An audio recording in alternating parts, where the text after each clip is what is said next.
He turned his back on adopting two black twin girls. 20 years later, the same girls walked into his boardroom and saved the company he nearly lost. But before we dive into the full story, let me know where you're watching from and what time it is. Now, subscribe to the channel and let's get started. The winter wind howled outside the floor-to-ceiling windows of Alexander Preston's corner office, 60 stories above Manhattan. At 28, he was the youngest CEO in Pinnacle Technologies history, having founded the company just 6 years earlier with a revolutionary algorithm that changed how Wall Street predicted market trends. Now, as the snow swirled outside, he drummed his fingers on the polished mahogany desk, staring at the woman seated across from him. "I don't understand why you're bringing this to me, Catherine," he said, his voice carrying the unmistakable edge of irritation. "We're a tech company, not a charity." Catherine Wells had been Pinnacle's head of human resources for 3 years. She was one of the few people who could enter Alexander's office unannounced and leave without feeling diminished by his infamous temper. "It's not about charity, Alex," she replied calmly. "It's about doing something meaningful. The girls are 5 years old, twins. Their mother worked for us before she passed away last month, Janelle Davis from accounting." "I vaguely remember her," Alexander lied. He had never bothered to learn the names of employees below a certain pay grade. "She was a single mother, no family to speak of. The twins will be sent to separate foster homes if no one adopts them both together, and you know how unlikely that is." Alexander stood abruptly and walked to the window.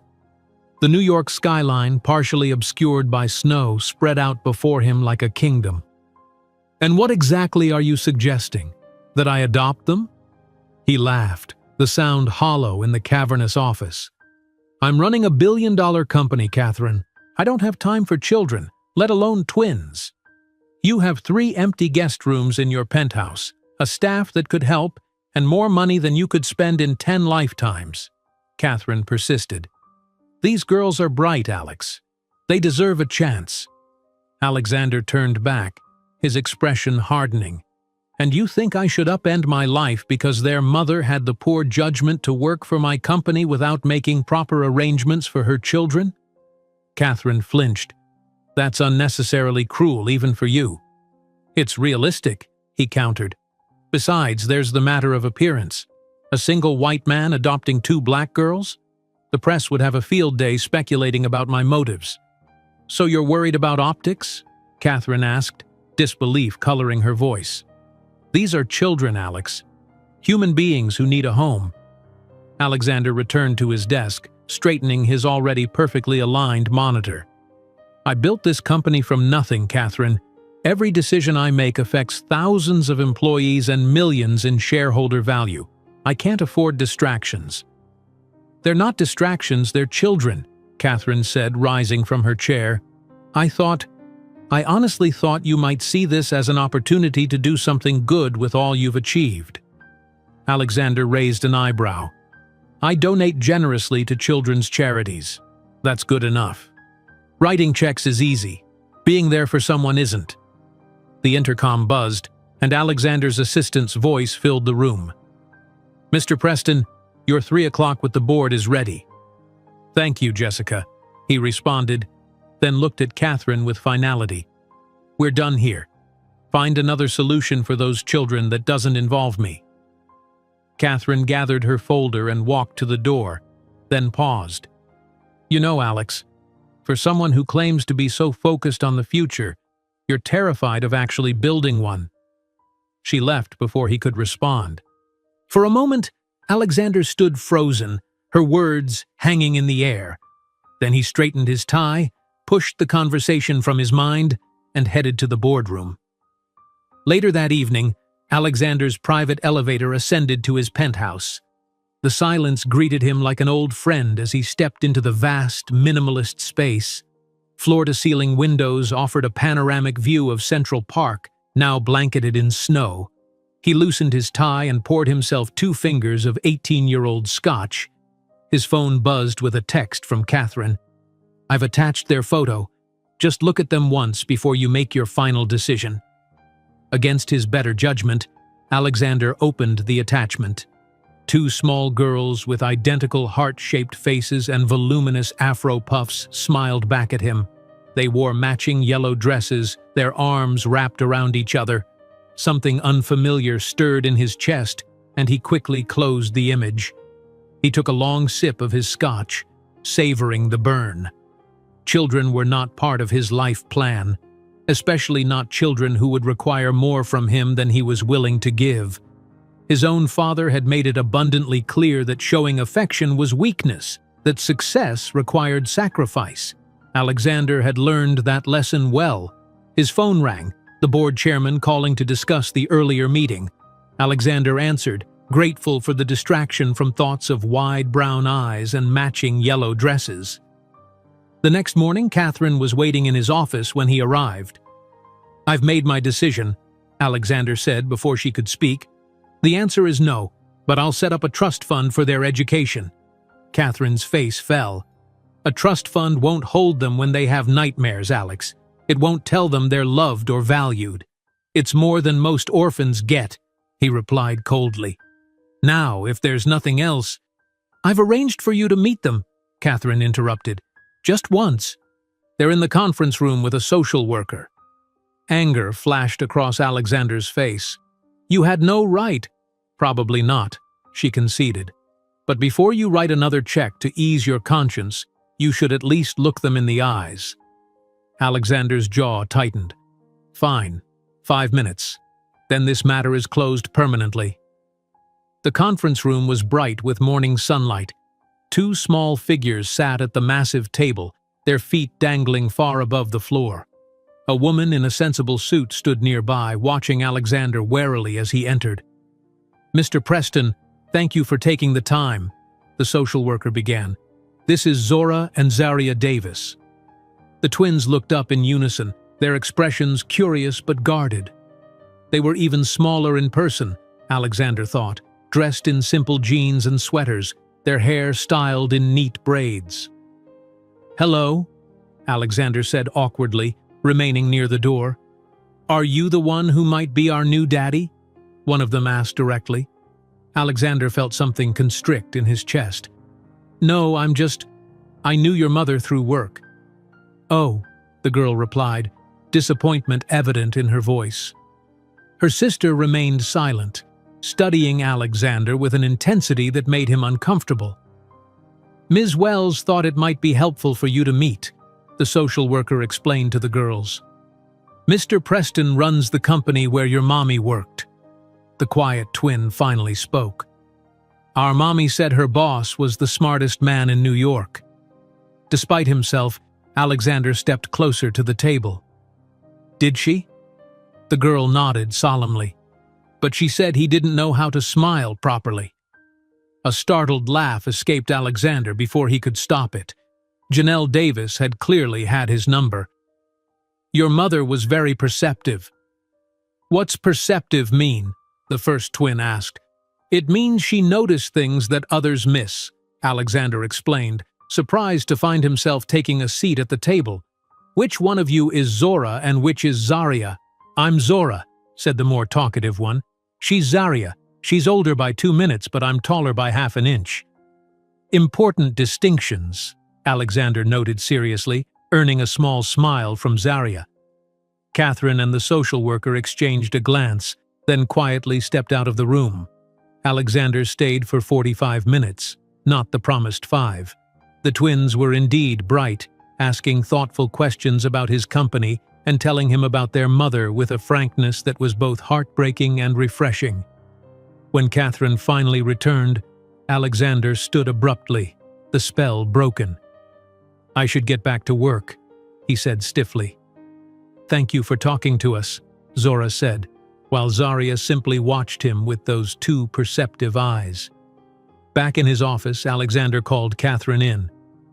"They're extraordinary children," he admitted. "But my answer remains the same. I'm not father material." Catherine's disappointment was palpable. "They'll be separated tomorrow. Different foster homes." Alexander turned away. "I've already authorized the trust fund. It's the best I can do." That night, Alone in his penthouse, Alexander couldn't sleep.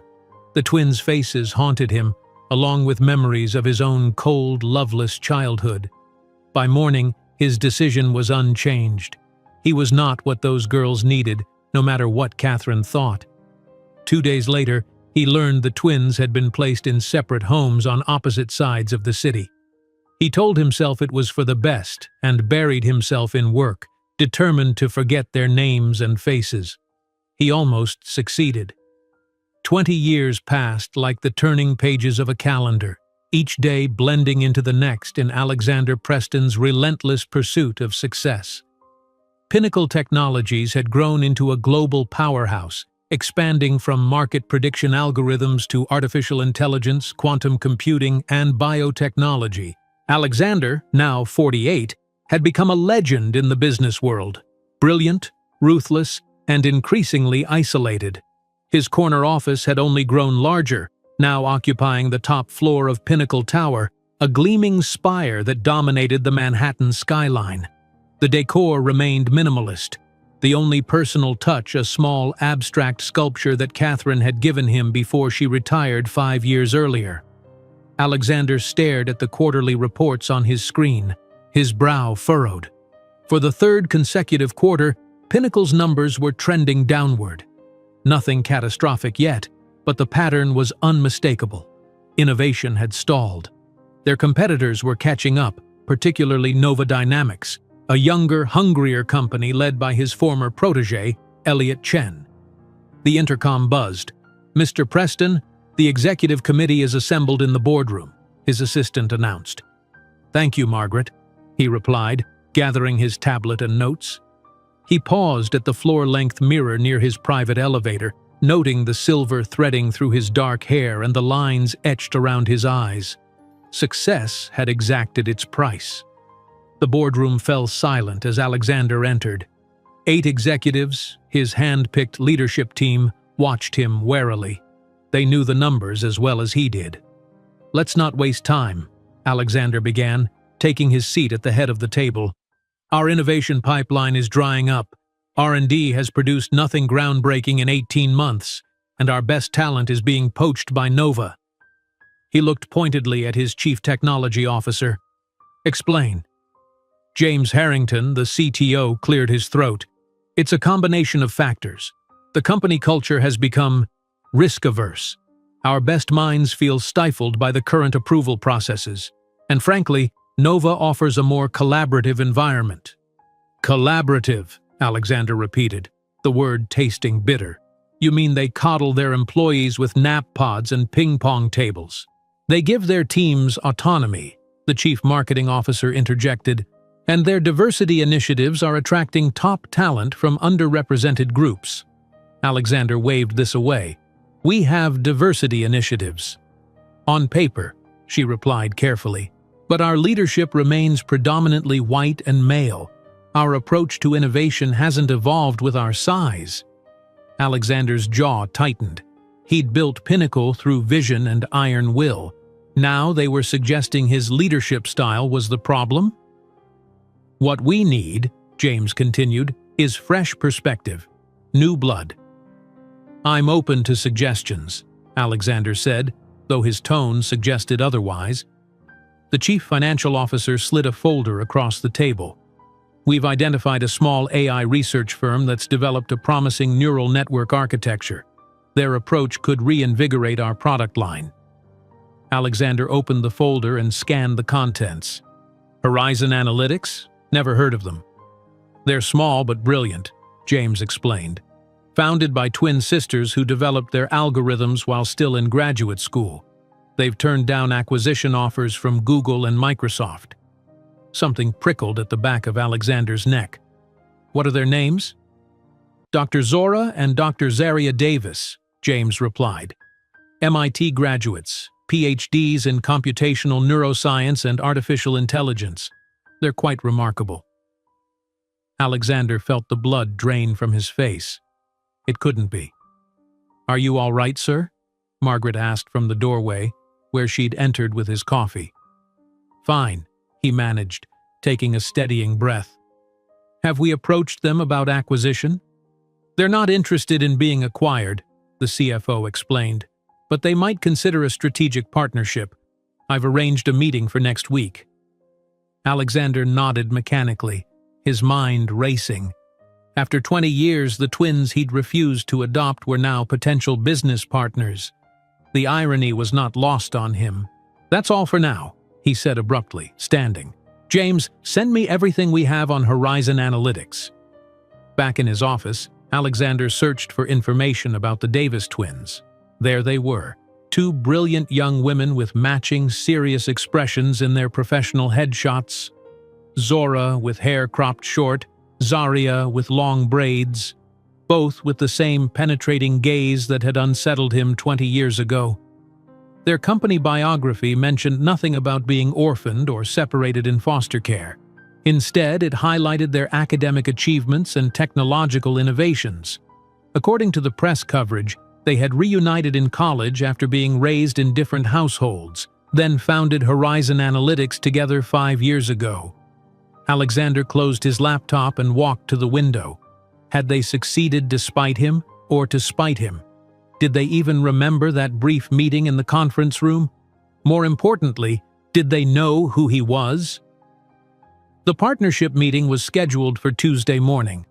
Alexander spent the weekend obsessively reviewing Horizon's technology, impressed despite himself. Their neural network architecture was indeed revolutionary, combining emotional intelligence processing with decision-making algorithms in a way that could transform Pinnacle's entire product line. Tuesday arrived, and Alexander found himself uncharacteristically nervous. He adjusted his tie for the third time as Margaret announced, "Dr. Davis and Dr. Davis are here to see you." They entered his office with the confident stride of people accustomed to commanding attention. Both wore tailored pantsuits, Zora in deep blue, Zaria in charcoal gray. Their natural hair formed voluminous afros, Zora's shaped into a perfect sphere, Zaria's swept up in an elegant pompadour. At 25, they were stunning women, with the poised demeanor of those who knew exactly what they were worth. Dr. Davis, Alexander greeted, extending his hand. Thank you for coming. Mr. Preston, Zora replied, her handshake firm. We've been looking forward to this meeting? Have you? Alexander asked, gesturing for them to sit. I understood you'd turned down meetings with other major tech companies. We have, Zaria confirmed, her voice softer than her sister's but no less assured. But Pinnacle presents a unique opportunity. Alexander studied their faces, searching for any sign of recognition. How so? Zora smiled, a calculating expression that reminded Alexander uncomfortably of himself. Your market position, combined with our technology, could reshape the industry. But we're not interested in being absorbed and forgotten. We want a true partnership. With very specific terms, Zaria added, opening her tablet. As they outlined their proposal, Alexander was increasingly impressed.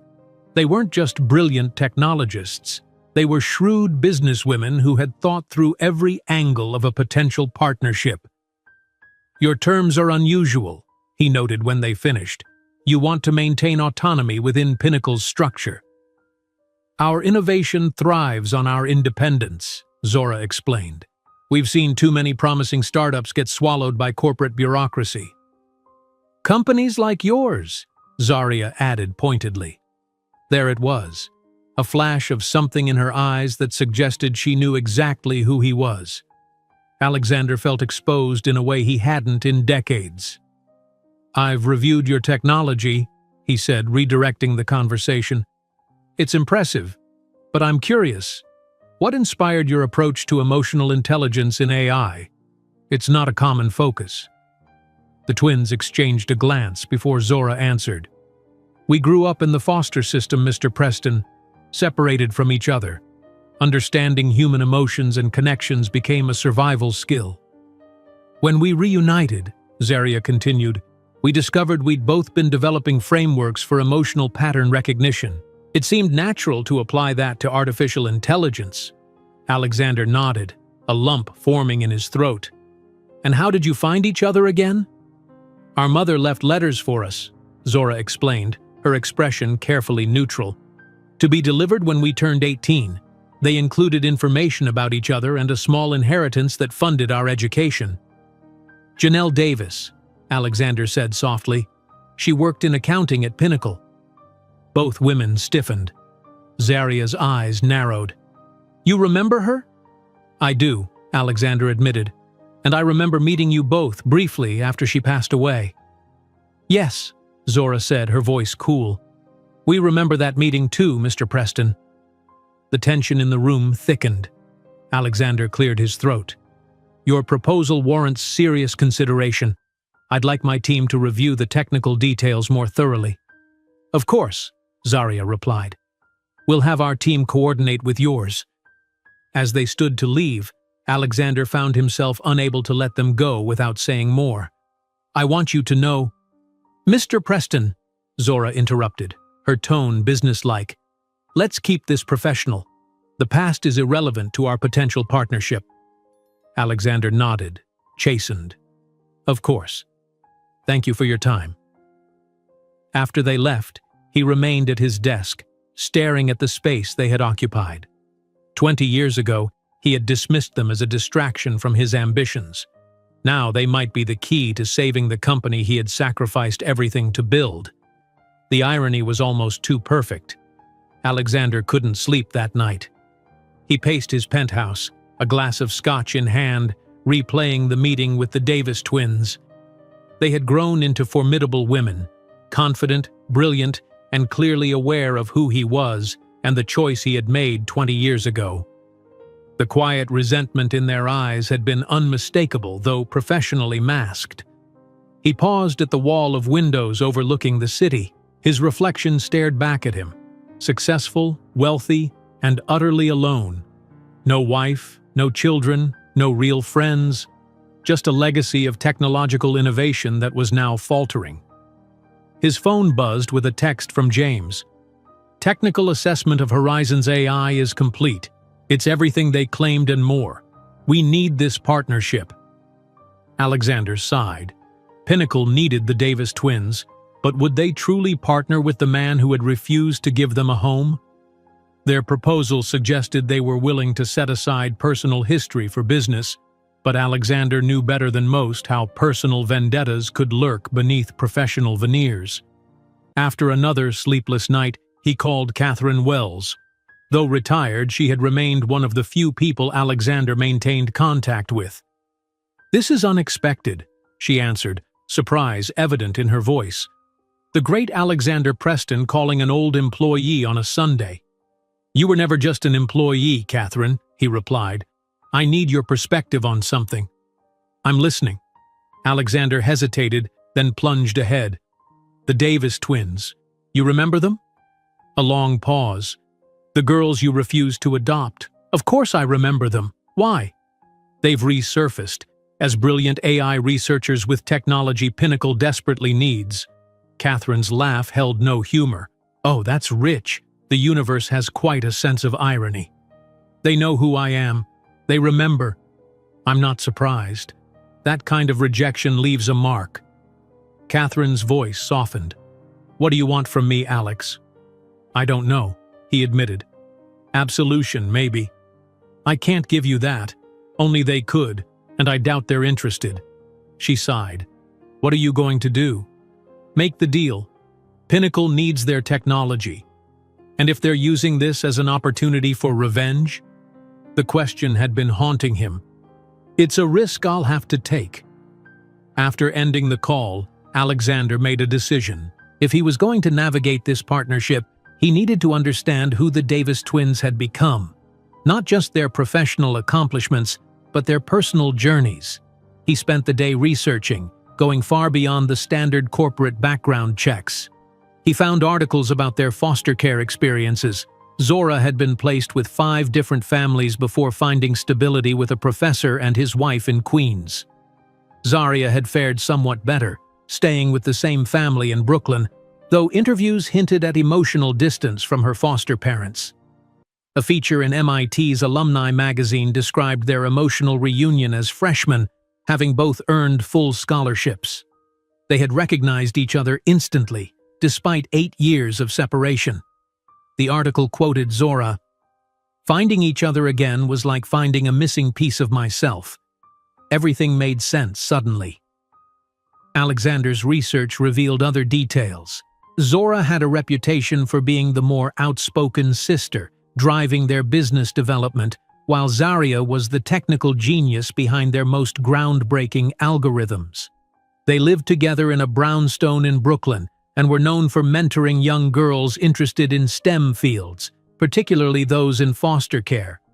Most telling was an interview they had given to a tech magazine just 3 months earlier. When asked about their success despite challenging beginnings, Zaria had said, "Sometimes the worst rejections lead you to your true path. Every no we received pushed us to prove ourselves." Alexander wondered if that statement had been directed at him. The next morning, he called a meeting with his executive team to discuss the Horizon partnership. "Their technology is exceptional," James confirmed. "Exactly what we need to regain our competitive edge, but their terms are unprecedented: autonomy within our corporate structure, direct board representation, and a significant equity stake." "They know their worth," Alexander observed. The CFO frowned. "It's more than that. These terms feel personal, almost like they're trying to establish themselves as equals to you specifically, Mr. Preston." Alexander met his gaze steadily. "Perhaps they are." "Do you know them somehow?" James asked, confusion evident. Alexander considered how much to reveal. "Their mother worked for Pinnacle many years ago. I met them briefly as children." The room fell silent as the executives exchanged glances, sensing there was more to the story. "Regardless," Alexander continued, "their terms are acceptable if their technology is as transformative as we believe. Prepare the partnership agreement." As the meeting concluded, James lingered. "There's something else you should know. According to our intelligence, Nova Dynamics has also approached them." Alexander felt a surge of alarm. "Recently?" "Yesterday afternoon, after they left our meeting, Elliot Chen personally invited them to dinner." Elliot Chen, Alexander's former protege and now his fiercest competitor. Of course he would swoop in at this critical moment. "Find out what Nova offered them," Alexander ordered, "and set up another meeting with the Davis twins. Tomorrow." The next day, Alexander waited tensely in the conference room. When the twins arrived, they were accompanied by a sharp-eyed attorney who had not been present at their first meeting. "Thank you for coming," Alexander greeted them. "I understand you met with Elliot Chen yesterday." Zora raised an eyebrow. "You keep close tabs on your potential partners." "Pinnacle takes its partnership seriously," Alexander replied evenly. "I assume Nova made a counteroffer?" "They did," Zaria confirmed. "More generous than your initial terms." Alexander studied them carefully. "Yet you're here. Why?" The twins exchanged a glance before Zora answered. "We're evaluating all our options thoroughly. Business decisions of this magnitude shouldn't be rushed, or made emotionally," Alexander added, the words hanging meaningfully in the air. Zaria's expression remained neutral. "We've never been accused of making emotional business decisions, Mr. Preston." "I'm not suggesting you would," he said carefully. "But I believe in addressing potential conflicts directly. Our previous connection might complicate this partnership." "Previous connection?" their attorney asked, looking confused. Zora smiled thinly. "Mr. Preston briefly met us after our mother died. He was her employer." "It was more than that," Alexander said quietly. "I was asked to consider adopting you both. I declined." The attorney's eyes widened, but the twins' expressions remained composed. "Ancient history," Zora said dismissively. "We're here to discuss a business partnership, not to revisit childhood disappointments." Alexander leaned forward. "Is it ancient history?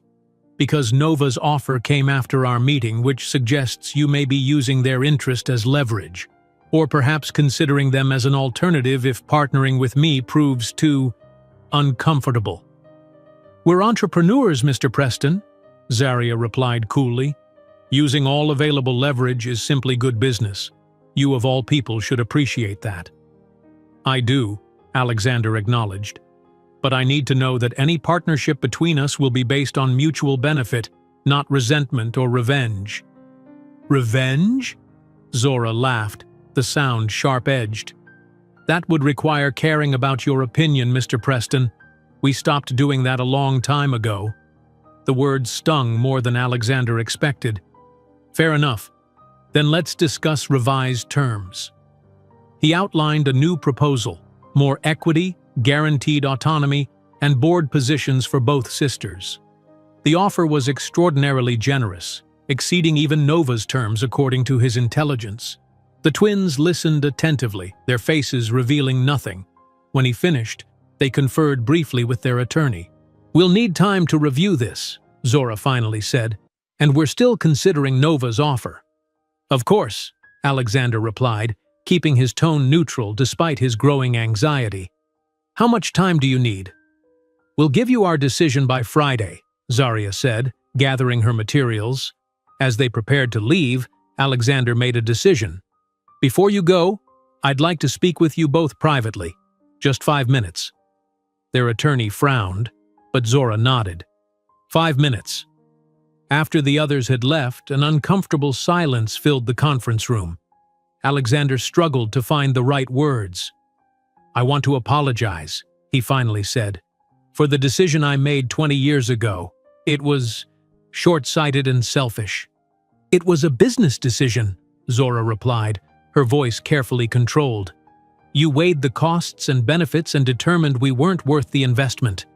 "That's not—" "It's exactly what happened," Zaria interrupted, showing more emotion than she had throughout the negotiations.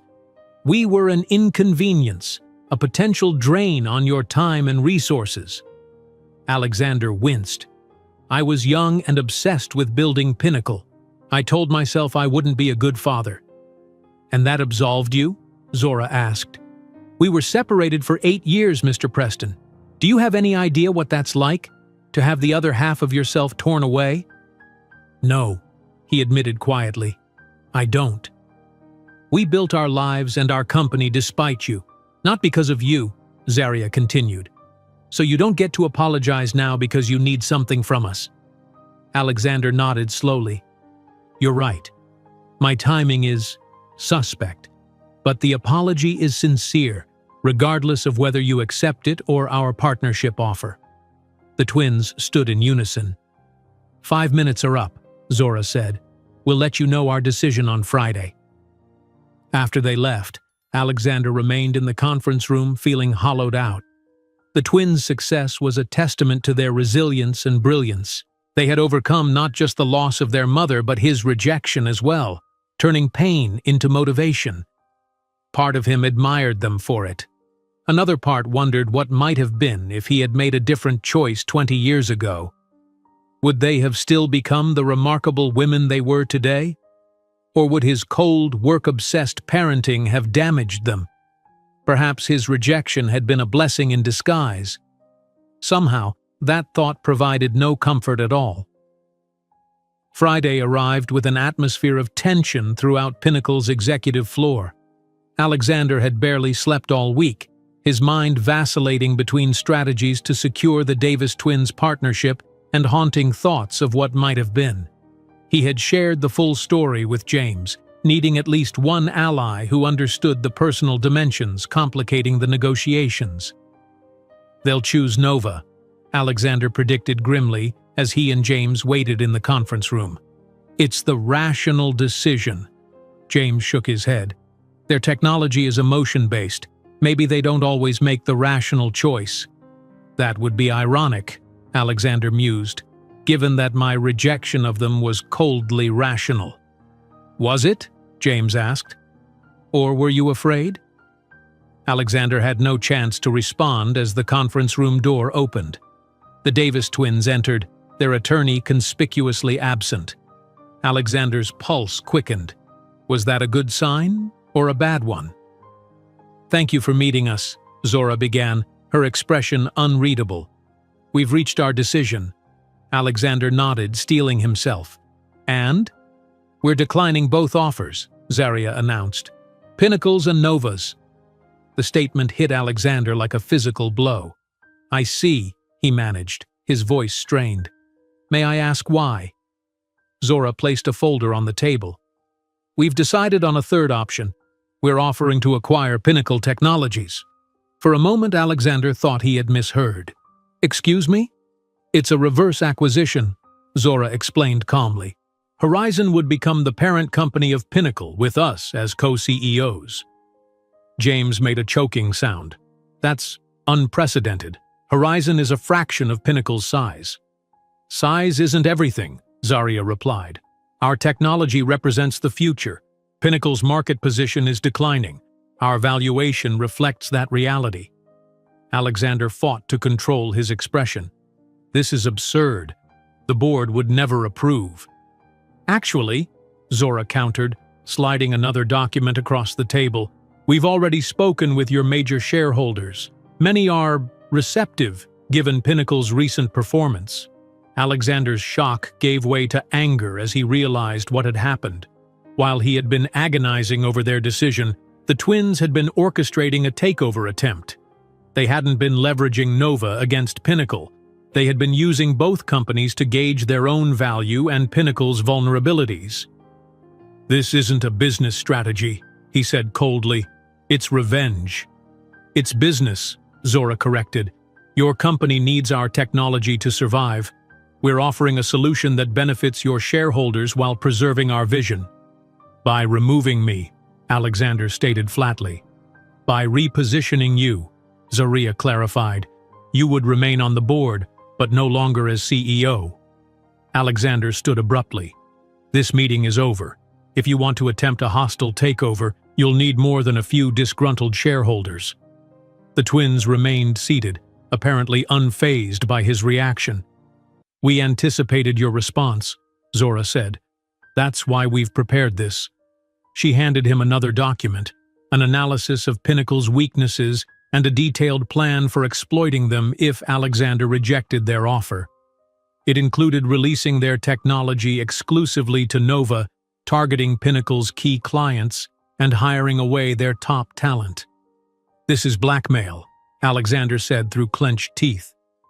This is leverage, Zarya corrected. Something you taught the business world to respect. James, who had been reviewing the documents, looked up with concern. Alex, their plan could seriously damage Pinnacle, regardless of whether their acquisition succeeds. Alexander felt trapped. The twins had outmaneuvered him completely, using his own tactics against him. The irony was almost too perfect.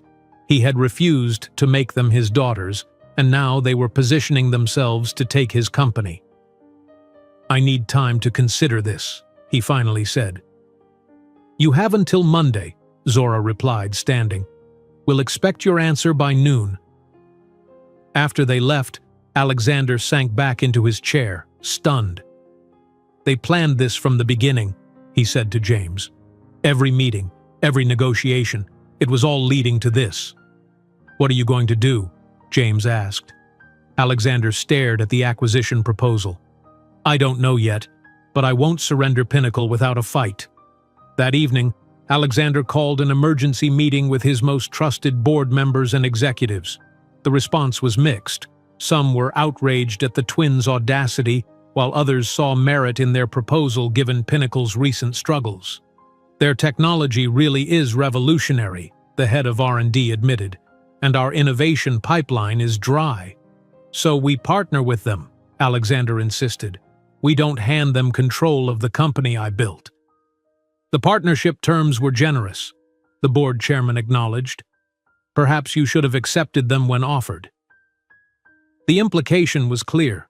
Alexander's personal history with the twins had clouded his judgment, and now Pinnacle was paying the price. The meeting adjourned with no clear strategy, leaving Alexander feeling more isolated than ever. He returned to his penthouse and poured himself a large scotch. The city lights twinkled below, indifferent to his crisis. His phone rang. Catherine. I heard what happened, she said without preamble. James called me. They want to take my company, Catherine, Alexander replied, his voice hollow. The ultimate revenge. Is it revenge, or is it business? She asked. You'd do the same in their position? That's what they said. He laughed bitterly. Maybe they learned too well from my example. What will you do? Alexander stared into his scotch. Fight, I suppose. It's what I've always done.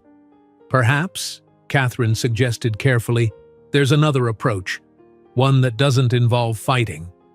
Surrender? He asked incredulously. Reconciliation, she corrected.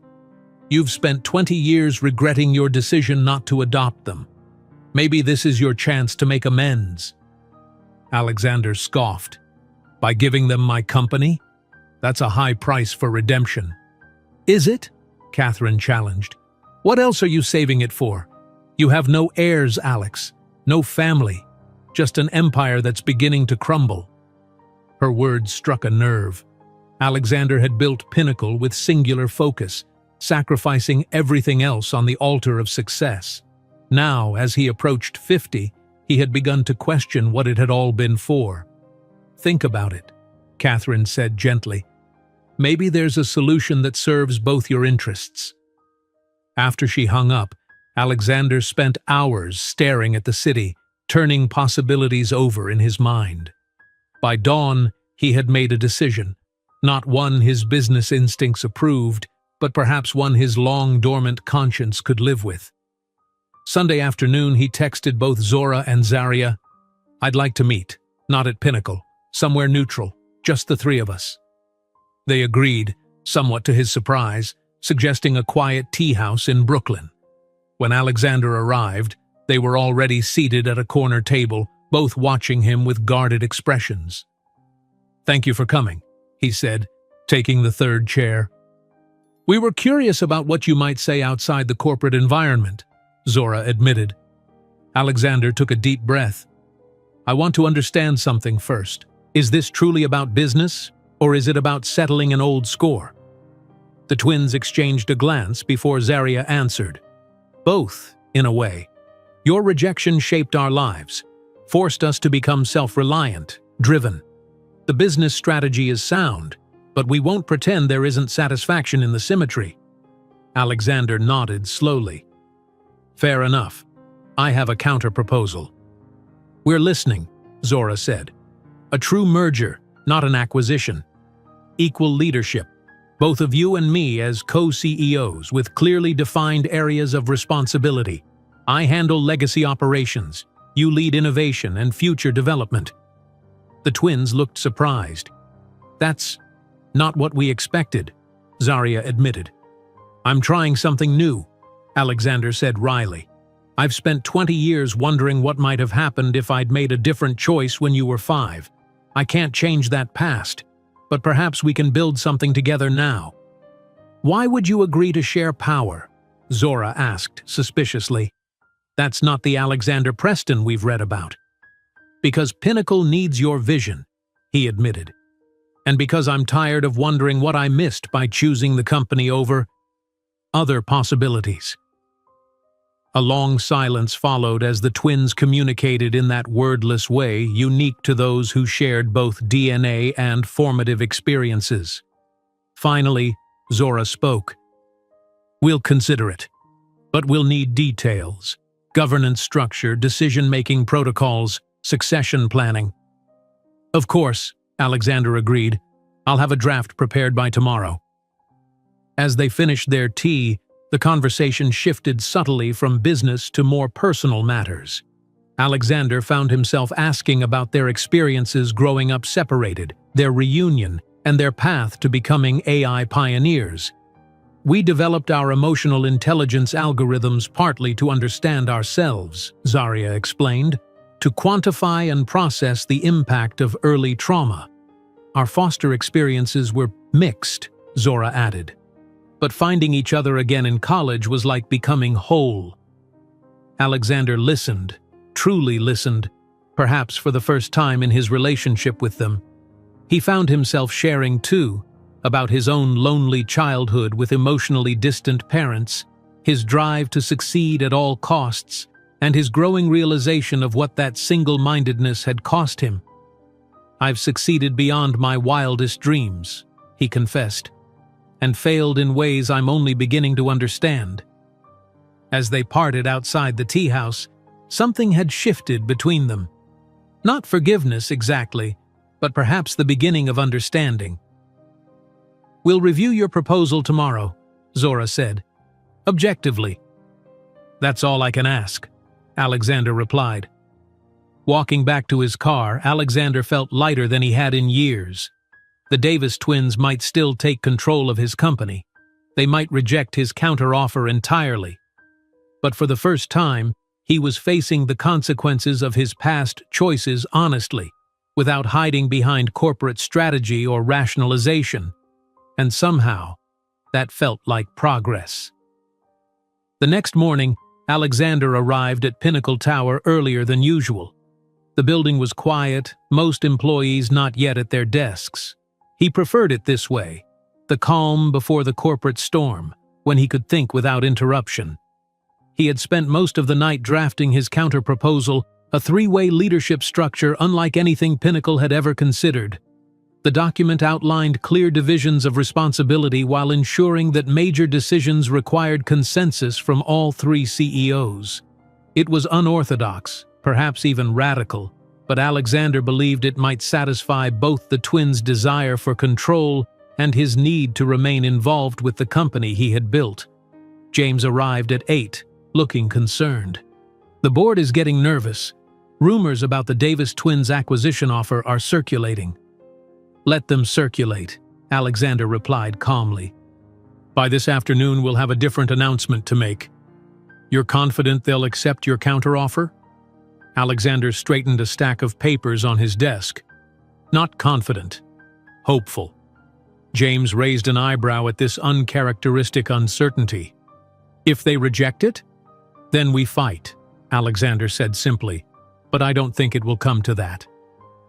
At 11, Margaret announced the Davis twins' arrival. They entered Alexander's office with the same poised confidence they had shown in previous meetings, though he thought he detected a subtle difference in their demeanor, a cautious openness that hadn't been present before. "Thank you for coming," he greeted them, gesturing to the seating area rather than the more formal conference table. "I've prepared the details of my proposal." As they reviewed the document, Alexander studied their reactions. Zora's brow furrowed at certain sections, while Zarya tilted her head slightly when something intrigued her, mannerisms so distinct and yet complementary, like different aspects of the same personality. "This is thorough," Zora finally said, looking up from the document, "and surprisingly equitable." "You sound shocked," Alexander noted with a hint of amusement. "We are," Zarya admitted. "Your reputation suggested you'd never willingly share power." "Reputations evolve," he replied. "As do people." Zora tapped the document. "This three-way leadership structure, it's unusual. Most companies struggle with 2 co-CEOs, let alone 3. "Most companies don't have our particular situation," Alexander countered. "This structure acknowledges both your technological vision and my operational experience. It's not conventional, but neither is our history." The twins exchanged one of their silent communications before Zarya spoke. "We need to discuss some modifications. The consensus requirement for major decisions could lead to deadlock." "A valid concern," Alexander acknowledged. "What do you suggest?" For the next 2 hours, they negotiated specific points of the agreement, their conversation moving between hard-nosed business terms and more nuanced discussions of corporate philosophy. Alexander found himself impressed by their strategic thinking and their ability to anticipate potential problems in the proposed structure. "You've clearly studied organizational psychology," he observed after Zora outlined a particularly insightful modification to the decision-making protocol. "We both minored in it," Zarya explained. "Understanding human systems is as important as understanding technological ones." By early afternoon, they had reached agreement on most points, with the company's attorneys documenting the changes. The revised structure would be called a strategic integration rather than a merger or acquisition, a new model that preserved both companies' strengths while creating a unified leadership vision. "There's one more thing," Alexander said as they prepared to finalize the agreement. "I'd like to establish a foundation in your mother's name, focused on supporting education for children in foster care, particularly in STEM fields." The twins stilled, genuine surprise registering on their faces. "Why?" Zora asked bluntly. Alexander met her gaze steadily. "Because it's the right thing to do, and because Janelle Davis deserves to be remembered for more than being an employee who died too young." Zaria's expression softened slightly. "That's unexpectedly thoughtful." "I'm capable of thoughtfulness," Alexander said dryly. "Just out of practice." For the first time since they had re-entered his life, Zora smiled at him, a small, tentative gesture but authentic. "We'd want to be involved in structuring the foundation." "I was counting on it," Alexander replied. With the major points resolved, they agreed to present the integration plan to Pinnacle's board that afternoon. James arranged an emergency session, and by 4 o'clock the executive team and board members had assembled in the main conference room. Alexander began the presentation, outlining the strategic rationale for integrating with Horizon Analytics. He deliberately avoided mentioning his personal history with the twins, focusing instead on the complementary strengths of the two companies. "This integration represents Pinnacle's future," he concluded, then introduced the Davis twins. "Dr. Zora and Dr. Zaria Davis will now explain their revolutionary AI architecture and how it will transform our product line." The twins delivered a compelling presentation, their technical brilliance evident as they explained complex algorithms in terms the board could understand. Their vision for applying emotional intelligence frameworks to Pinnacle's existing technologies generated visible excitement among the executives. "Questions?" Alexander asked when they finished. The board chairman spoke first. "This is very different from the acquisition proposal we heard rumors about. What changed?" Zora answered smoothly. "Further analysis convinced us that a true integration would better serve both companies' interests. Pinnacle's market position combined with our technological innovation creates synergy that an acquisition might disrupt." The CFO raised concerns about the 3 CEO structure, but Alexander addressed them with confidence, explaining how the clear division of responsibilities would prevent conflicts. "This is uncharted territory," he acknowledged. "But so was founding Pinnacle 20 years ago. Innovation sometimes requires rethinking established structures." After a thorough discussion, the board voted to approve the integration plan in principle, subject to final legal review. As the meeting adjourned, Alexander felt a weight lift from his shoulders. The company would move forward, evolving rather than being torn apart by conflict. The twins lingered after the others had left, their expressions thoughtful. "That went well," Alexander observed. "Better than expected," Zora agreed. "Though several board members seemed surprised by your willingness to share leadership." "I've surprised myself," Alexander admitted, "but it feels right." "Does it?" Zaria asked, studying him intently. "Or is this just a strategic retreat, giving up some control to avoid losing everything?" The question struck at the heart of Alexander's internal struggle.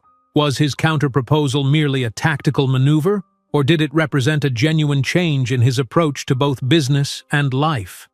"Both, perhaps," he answered honestly. "I began thinking tactically, but somewhere along the way I realized this integration offers something I didn't know I wanted, a chance to build something meaningful with the two of you." His candor seemed to catch them off guard. After a moment, Zora nodded slowly. "Fair enough. We all have mixed motives." "Speaking of which," Alexander ventured, "was your initial acquisition proposal truly just business?" The twins exchanged a glance before Zaria answered. "Not entirely.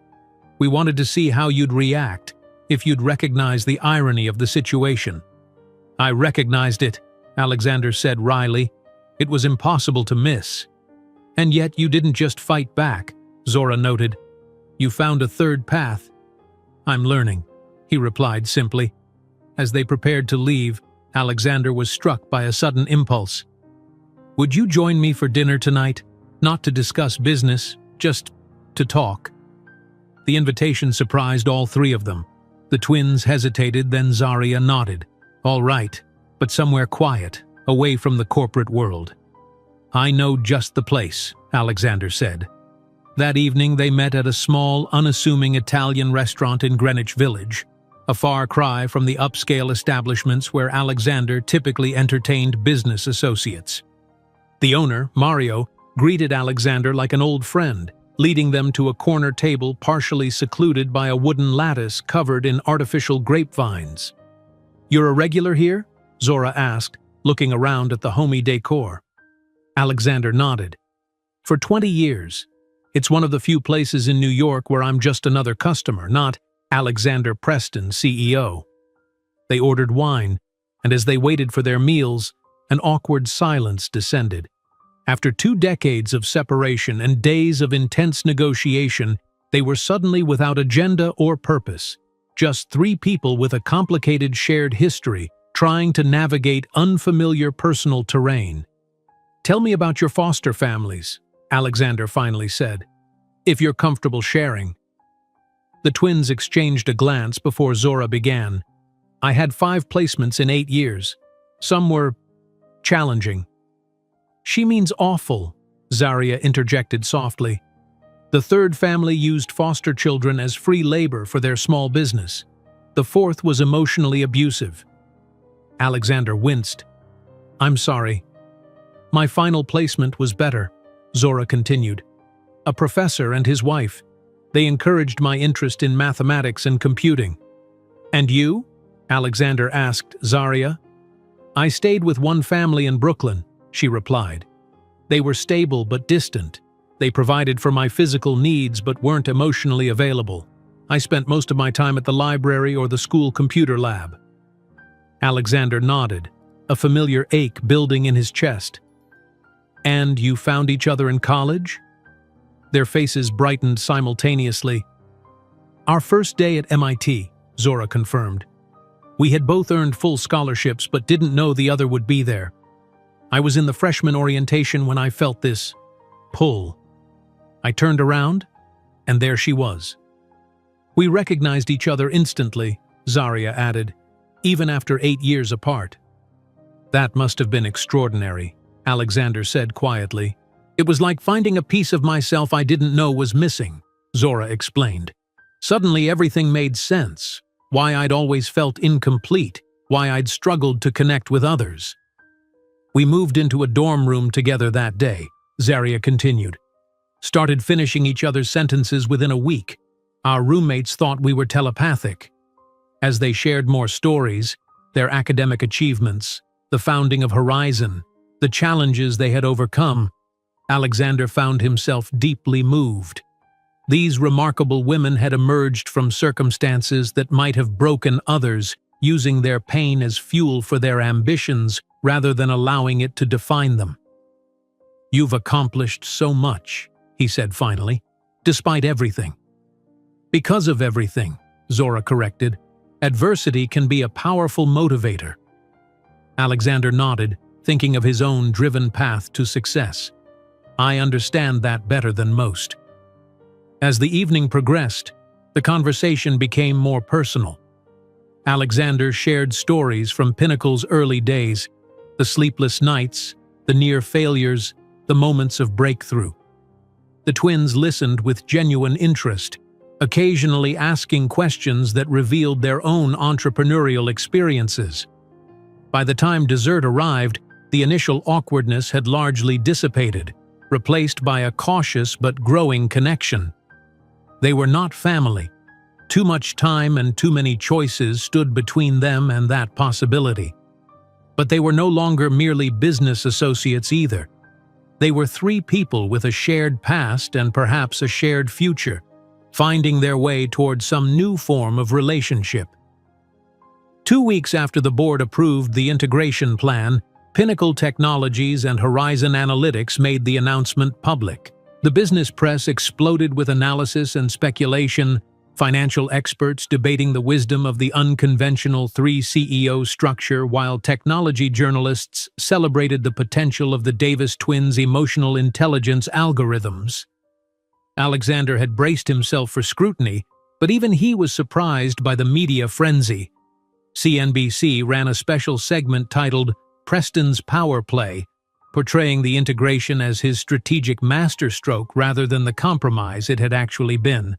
Forbes published a glowing profile of the Davis twins, dubbing them the sisters revolutionizing artificial intelligence.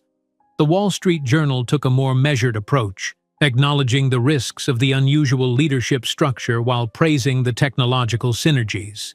None of the coverage mentioned the personal history connecting the three co-CEOs, a fact for which Alexander was grateful. He, Zora, and Zaria had agreed to keep that aspect of their relationship private, at least for now. The integration process moved forward with remarkable smoothness, considering the complexity involved. Horizon's team of brilliant young engineers and data scientists merged with Pinnacle's more established technical workforce, creating new collaborative teams focused on incorporating emotional intelligence into Pinnacle's existing product line. Alexander, true to his word, focused on operations and client relationships, leveraging his decades of business connections to reassure nervous stakeholders. Zora handled innovation strategy and business development, her outgoing personality and visionary thinking making her the natural public face of the new initiative. Zaria led the technical implementation, working closely with both companies' engineering teams to merge their disparate systems and approaches. Their complementary strengths created a surprisingly effective leadership team. Where Alexander might once have bulldozed through opposition, he now found himself pausing to consider the twins' perspectives. And while the sisters had initially approached Pinnacle with a degree of righteous retribution in mind, they now seemed genuinely invested in building something transformative together. 6 weeks into the integration, they gathered in what had once been Alexander's private conference room but was now a shared leadership space. The walls that had displayed only Alexander's achievements now featured a timeline of both companies' milestones, symbolizing their joined histories. Nova just announced quarterly results, James reported, bringing up the numbers on the main screen.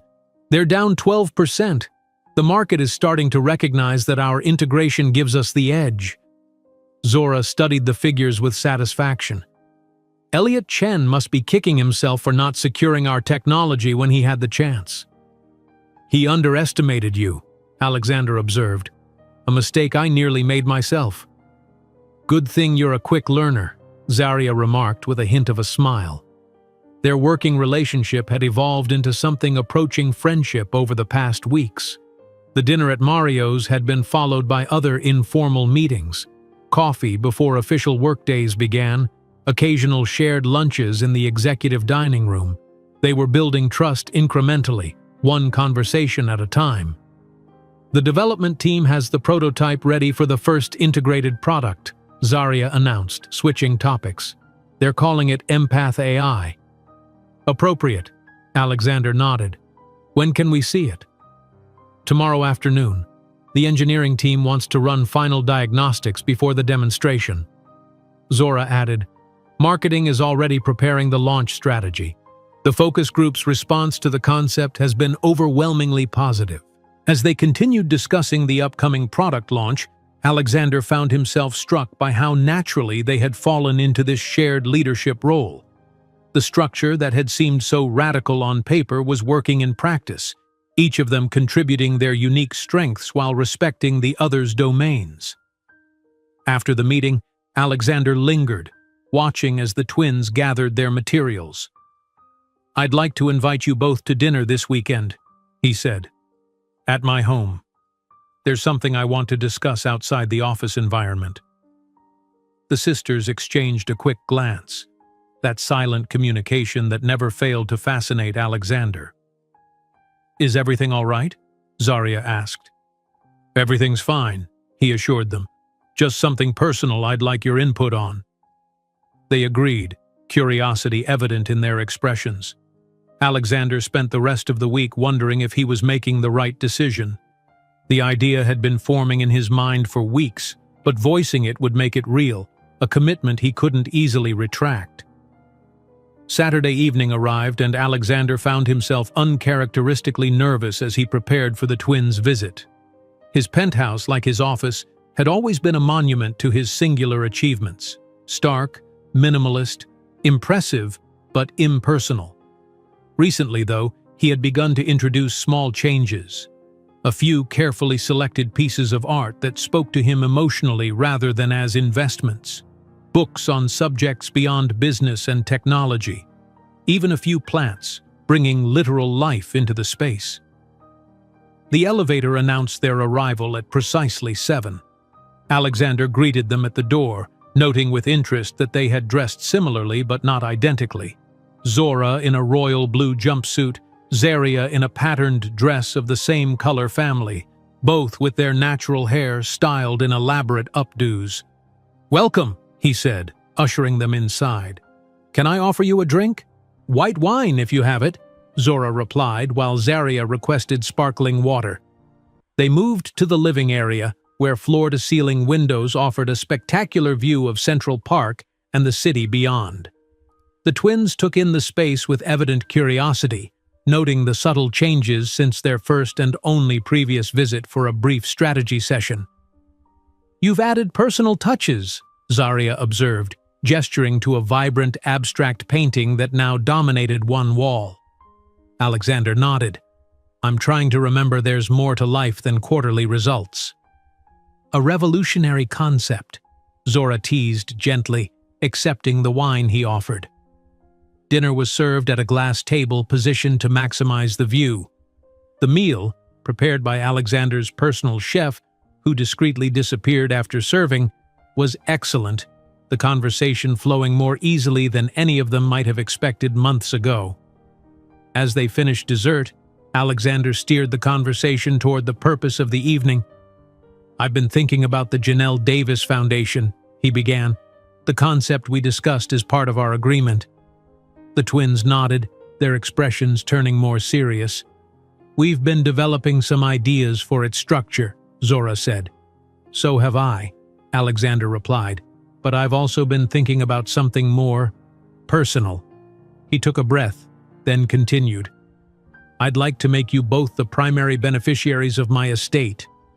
Silence fell over the table, both women looking genuinely shocked. "What?" Zora finally managed. "I have no family," Alexander explained. "No children, no siblings, no close relatives. I've accumulated significant wealth beyond my Pinnacle shares, and I've been questioning what will happen to it when I'm gone." "But why us?" Zarya asked, her voice quiet. "After everything?" Alexander met her gaze steadily. "Perhaps because of everything. You are not my daughters. That opportunity is long past. But you are connected to me by a history that, while complicated, is real, and I've come to respect and admire you both tremendously." The twins exchanged one of their silent communications before Zora spoke. "This feels like compensation for not adopting us." "It's not," Alexander said firmly. "I can't undo that decision or compensate for its consequences. This is about the future, not the past.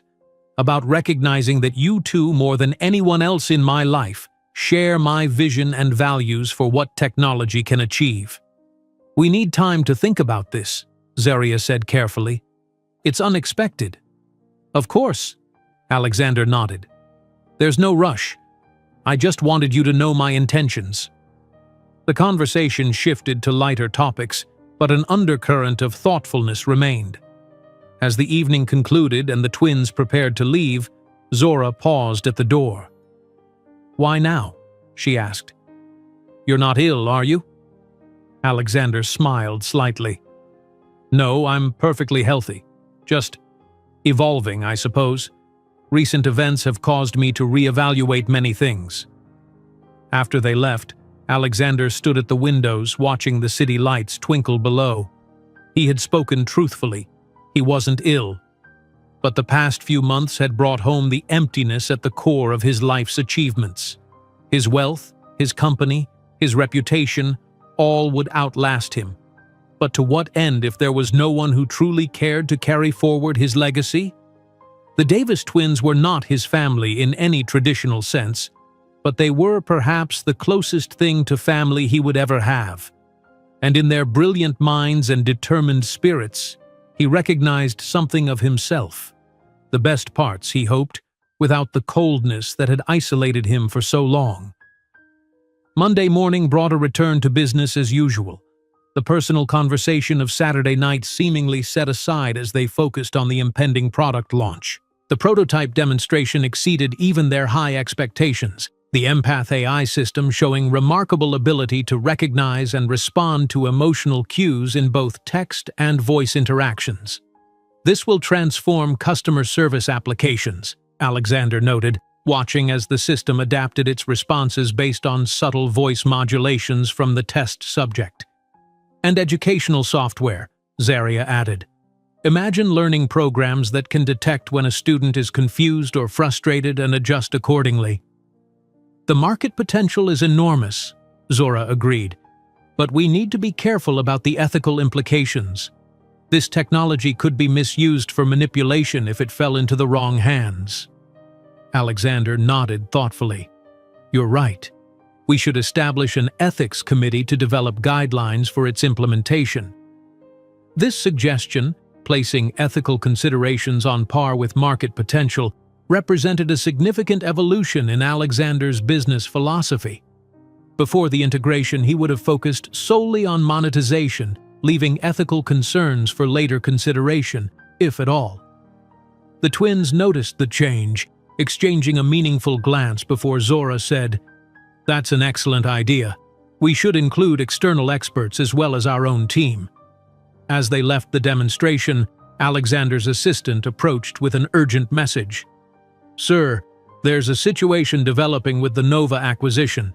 Elliot Chen is making a move." Alexander's expression darkened. "What kind of move?" "He's approached several of our major shareholders with a tender offer. Apparently, not everyone is convinced by our integration strategy." The three CEOs exchanged concerned looks. Their leadership experiment was facing its first major external threat, and how they responded would determine not just the company's future but the nature of their still-evolving relationship. Alexander's private conference room, once a sanctuary of solitary decision-making, now hummed with tense energy as he, Zora, and Zaria assembled their crisis team. James provided a detailed briefing on Nova's tender offer, his usual calm demeanor strained. "Elliot is offering a 30% premium on current share prices," he explained, displaying the numbers on the main screen. "He's positioning it as a rescue mission, saving Pinnacle from an untested and risky leadership experiment." Alexander's jaw tightened. Elliot Chen had been his protege, groomed for leadership until a philosophical disagreement about Pinnacle's direction had led to his departure 5 years earlier. Now he was attempting to take control of the company Alexander had built, using the integration with Horizon as his justification. "What's our exposure?" Zora asked, studying the shareholder breakdown with a strategist's eye. "Vulnerable," the CFO admitted. "The integration announcement initially boosted our stock price, but it's settled back as the market waits for concrete results. 23% of shareholders have already indicated interest in Nova's offer. We need 48 hours, Zaria said suddenly, looking up from her tablet. The Empath AI prototype is ready for limited deployment.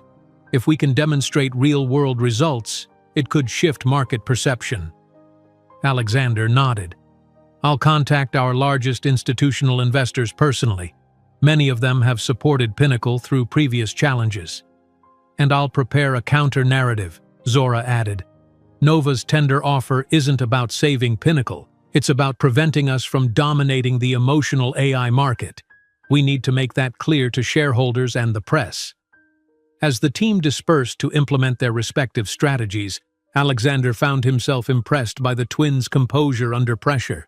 They had faced down his attempted rejection of their initial partnership, orchestrated a near takeover of Pinnacle, and now stood shoulder to shoulder with him against an external threat, all without losing their focus or resolve. "I should call Catherine," he said as they regrouped in his office. "She knows most of our major shareholders personally from her HR days." Zarya nodded. "Good idea. We need every connection we can leverage." "Meanwhile," Zora added, "I think we should accelerate the Empath AI announcement. Move it up to tomorrow instead of next week." "That's risky," Alexander cautioned. "The system hasn't completed final testing." "Riskier than losing control of both our companies?" Zora challenged. "We need to change the narrative immediately." Alexander considered this, then nodded. "You're right. Let's do it." As they separated to make their calls, Alexander reflected on how quickly they had coalesced into a unified front against Chen's threat. Their shared leadership might be unconventional, but in this crisis, it was proving to be remarkably effective. Catherine arrived within the hour, her retirement apparently forgotten as she stepped back into the corporate battlefield. "Elliot always was opportunistic," she observed after being briefed, "but this is bold, even for him." "He thinks the 3 CEO structure makes us vulnerable," Alexander explained, "that shareholders will see it as a sign of weakness rather than strength." Catherine's gaze moved from Alexander to the twins, who were huddled with the marketing team preparing the Empath AI announcement. "And what do you think? Are you stronger together or not?" "Definitely stronger," Alexander replied without hesitation. "I didn't expect it, but we complement each other in ways I couldn't have predicted." Catherine smiled slightly. "Life has a way of bringing people together when they need each other most, even if it takes 20 years. The next 24 hours passed in a blur of strategy sessions, investor calls, and press briefings. Alexander leveraged every relationship he had built over decades in business, emphasizing Pinnacle's long-term vision and the transformative potential of the integration with Horizon. Zora crafted a compelling narrative about the future of emotional AI, positioning Nova's tender offer as a desperate attempt to prevent Pinnacle Horizon from dominating this emerging market. Zarya worked with the technical team to prepare a limited but impressive demonstration of Empath AI for key investors and technology analysts. By evening, they had secured commitments from enough shareholders to block Nova's immediate takeover attempt, but the situation remained precarious.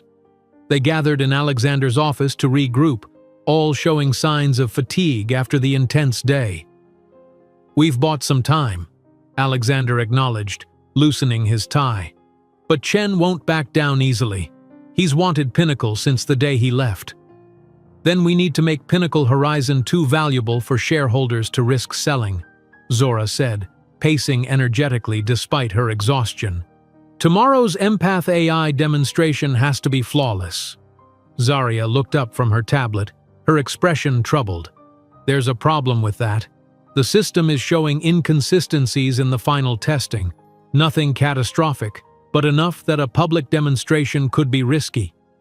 Alexander and Zora exchanged concerned glances. "How serious?" Alexander asked.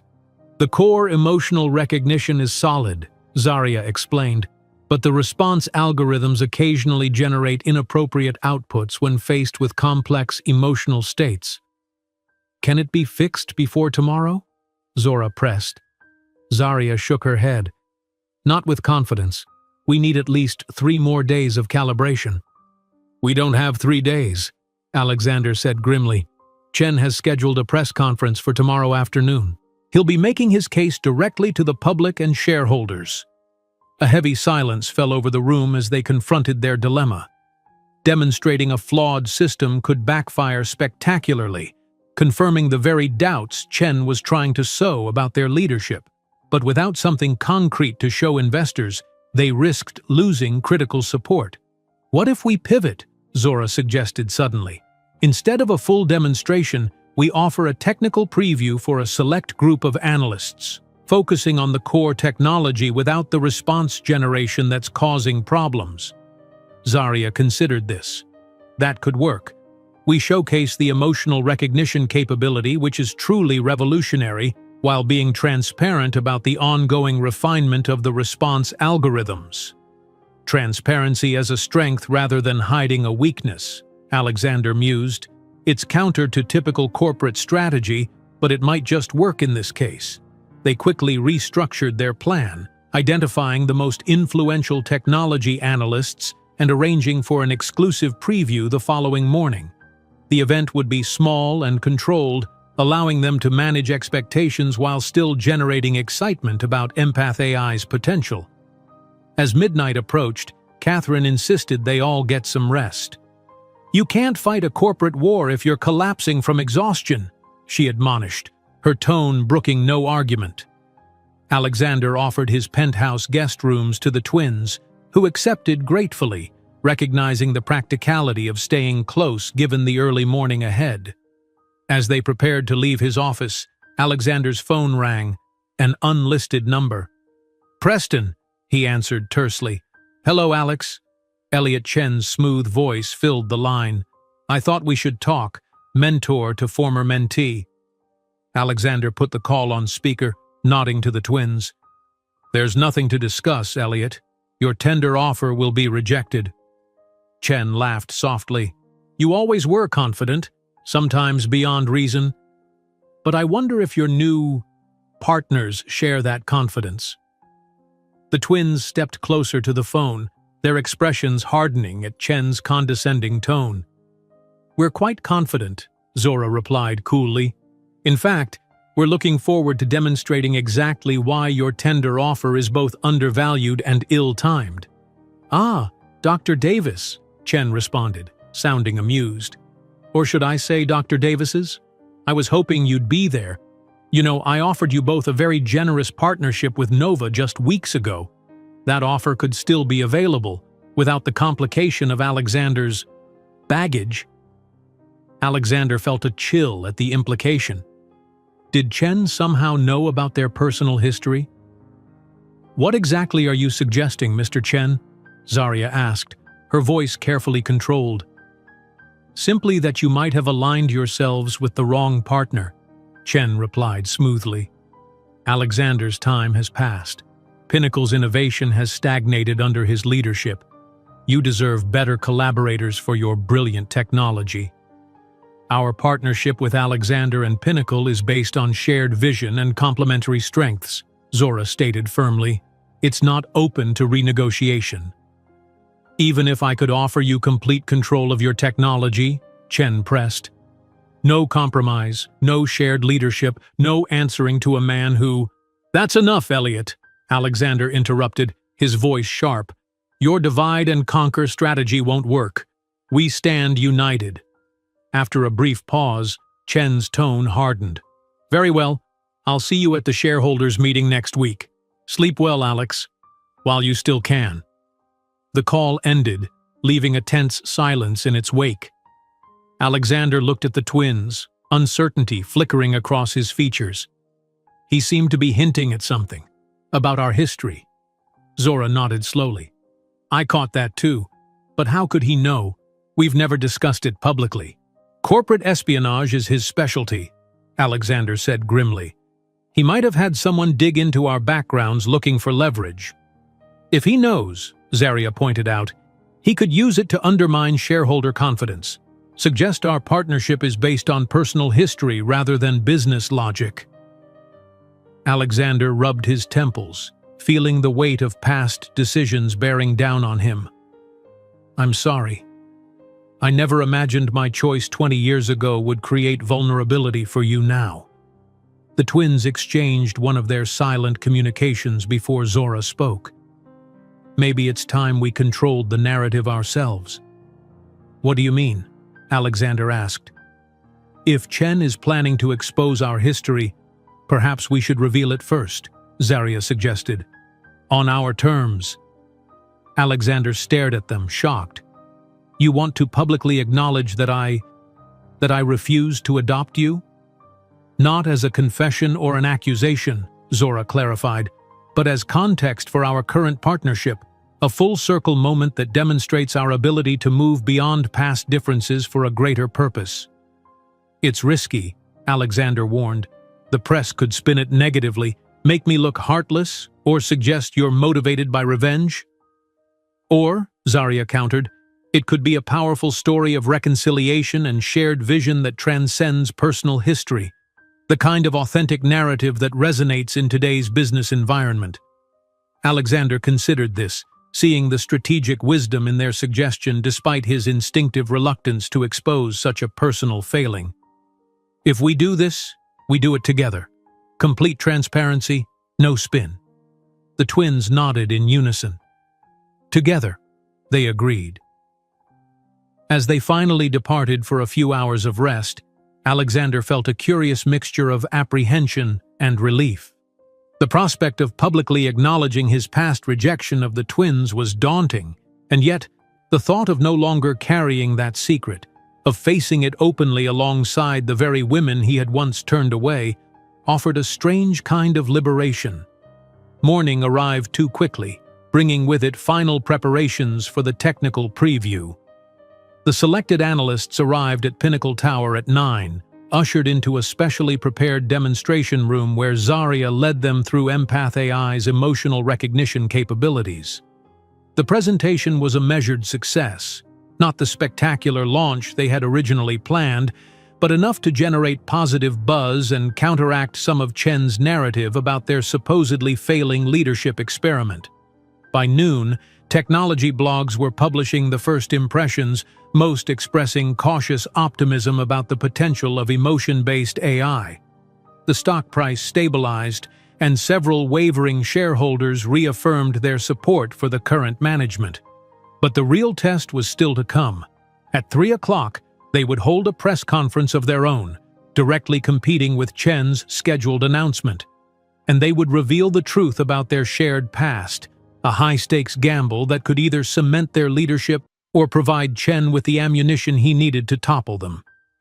Pinnacle Tower's press room had never seemed so small to Alexander as it did that afternoon.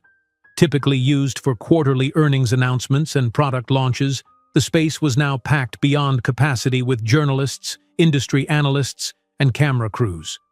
Word had spread that the Pinnacle Horizon leadership would be making a major announcement, and the speculation ranged from a breakthrough product reveal to a defensive merger against Nova's hostile takeover attempt. None of the rumors had come close to the truth. Backstage, Alexander adjusted his tie for the 5th time, an uncharacteristic display of nervousness. "Are we certain about this?" he asked, glancing at the twins, who were reviewing their notes nearby. "Having second thoughts?" Zora asked, looking up. Alexander sighed. "I'm concerned about the impact on both of you. This will become part of your public narrative forever. The CEOs who were rejected as children. I don't want that to overshadow your accomplishments." Zarya's expression softened slightly. "We've lived with this story our entire lives, Alexander. Making it public doesn't change what happened, only who knows about it. And we're not positioning this as a tragedy," Zora added firmly. "It's a story of connection lost and found, of different paths that ultimately converged." Catherine entered the room, having just checked the press attendance. "It's a full house out there, and Chen's people are streaming his announcement simultaneously on a split screen in several news outlets." "Perfect," Zora said with grim satisfaction. "Maximum contrast between our approaches." Alexander checked his watch. "It's time." The three of them walked onto the small stage together, presenting a united front as camera flashes erupted around them. Alexander stepped to the podium first, scanning the room with the confident gaze that had become his trademark over decades of business leadership. "Thank you all for coming," he began. "Normally we'd be here to announce a new product or business strategy. Today is different.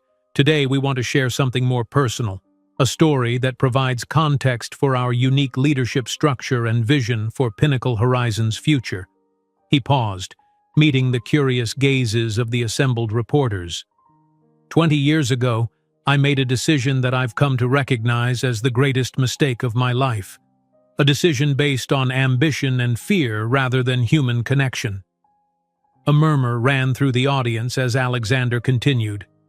"I was asked to consider adopting 2 5-year-old girls, twins who had lost their mother, an employee of my then-young company. I refused, believing that children would distract from my singular focus on building Pinnacle Technologies. The room fell silent, journalists suddenly motionless, sensing they were witnessing something unprecedented in corporate communications. Those twins were separated in the foster system, Alexander continued, his voice steady despite the emotion behind his words. They grew up apart, but through extraordinary resilience and brilliance, they reunited in college, earned advanced degrees, and founded a revolutionary AI company based on emotional intelligence, something I, ironically, demonstrated very little of when they needed it most. He gestured to Zora and Zaria, who stepped forward to join him at the podium. Dr. Zora and Dr. Zaria Davis are those twins, and in one of life's most unexpected turns, their company, Horizon Analytics, has now integrated with Pinnacle Technologies in a partnership that represents not just business synergy, but a kind of reconciliation I never imagined possible. The press room erupted in exclamations and questions as reporters realized the implications of this revelation. Alexander raised a hand for silence, then stepped aside to allow Zora to speak. "What Alexander has shared is true," she confirmed, her voice clear and controlled. "But this isn't a story about victimhood or even forgiveness. It's about how different life paths can ultimately lead to shared purpose." Zaria and I developed our emotional AI technology partly because of our experiences growing up separated from each other. We understand, in a deeply personal way, the importance of human connection and emotional intelligence. Zaria took her turn at the microphone. "Our integration with Pinnacle isn't about the past. It's about combining our emotional intelligence frameworks with Pinnacle's market position to create technology that truly understands and serves human needs. The fact that this partnership arose from such unlikely beginnings makes it more meaningful, not less legitimate." Alexander returned to the podium. "You may be wondering why we've chosen to share this personal history today. The answer is simple: transparency. In the face of Nova Dynamics' hostile takeover attempt, we want shareholders and the public to understand exactly who we are and why we believe so strongly in our shared vision." He looked directly into the main camera. "Elliot Chen, my former protege, is at this moment holding his own press conference, attempting to undermine confidence in our leadership. He recently suggested to us privately that he knows about our shared history and implied he might use it against us. We've chosen to tell our own story rather than allow it to be weaponized." The questions came in a flood after that, journalists calling out over each other in their eagerness to explore this unprecedented corporate disclosure. The three CEOs handled them with remarkable composure, neither sensationalizing nor minimizing the complexity of their relationship. When asked if the integration had been motivated by guilt or obligation, Alexander was forthright. "Initially, I approached it as a business necessity. Pinnacle needed Horizon's technology to remain competitive. But working with Zora and Zaria has become something more, a chance to build something meaningful together, despite our complicated beginning." "And from your perspective?" a reporter asked the twins. "Is this partnership in any way about making Alexander Preston atone for his past decision?" Zora smiled slightly. "If we wanted revenge, we had better options. We could have taken our technology to Nova, or continued with our original acquisition plan. This integration represents a genuine belief that together, we can create more value than separately." "Even with someone who once rejected you?" the reporter pressed. "Especially with him," Zaria replied calmly. "Our emotional AI is built on the principle that people are more than their worst decisions, that growth and connection are always possible. We're living that principle through this partnership." Across town, Elliot Chen's press conference was reportedly losing viewers by the minute as the media focus shifted overwhelmingly to Pinnacle Tower's remarkable disclosure. By the time Alexander, Zora, and Zaria concluded their session, Pinnacle Reunion was trending on social media, and financial analysts were already publishing revised assessments of the company's prospects. Back in Alexander's office, the three collapsed into chairs, emotionally drained but relieved. James entered with a tablet displaying real-time market reactions. "Stock's up 8%, he reported, looking slightly stunned. "And Nova's is down. Chen's announcement barely registered with the press. They're all focused on our story." "How's the narrative playing?" Zora asked, her strategic mind still at work despite her exhaustion. James scrolled through several screens. Mixed but mostly positive. Business press is calling it the most human moment in corporate history. Some cynics are suggesting it's a calculated distraction, but they're in the minority. Most importantly, several major shareholders who were considering Nova's offer have publicly reaffirmed their support for our leadership. Alexander exhaled slowly. "And Chen?" "Reportedly furious," James said with a hint of satisfaction. "His team was blindsided. They were planning to reveal your history, but as a scandal, not a reconciliation story. You completely changed the narrative." Catherine appeared in the doorway, her expression proud. "That was the bravest thing I've seen in 40 years of corporate life," she told them. "All three of you." Alexander smiled tiredly. "Not brave, necessary. And truthful," Zarya added quietly. "For perhaps the first time since we re-entered each other's lives." The next few days passed in a whirlwind of media coverage and investor communications. The story of Pinnacle's 3 CEOs, the man who had once refused to adopt 2 orphaned girls now partnering with those same girls as brilliant adult women, captured public imagination in a way no corporate news had for years. Some cynics dismissed it as a masterful PR move, but the majority of coverage recognized the genuine human complexity of the situation. Business schools immediately began drafting case studies on the unconventional leadership structure and the bold transparency strategy. By the end of the week, Nova officially withdrew its tender offer, unable to compete with the wave of positive sentiment surrounding Pinnacle Horizon. Chen issued a terse statement congratulating his former mentor on a storytelling coup, while reiterating his belief that Pinnacle's long-term prospects remained questionable under its experimental leadership. Alexander, reading the statement in his office, merely smiled. Chen had always been a sore loser. A knock at his door interrupted his thoughts.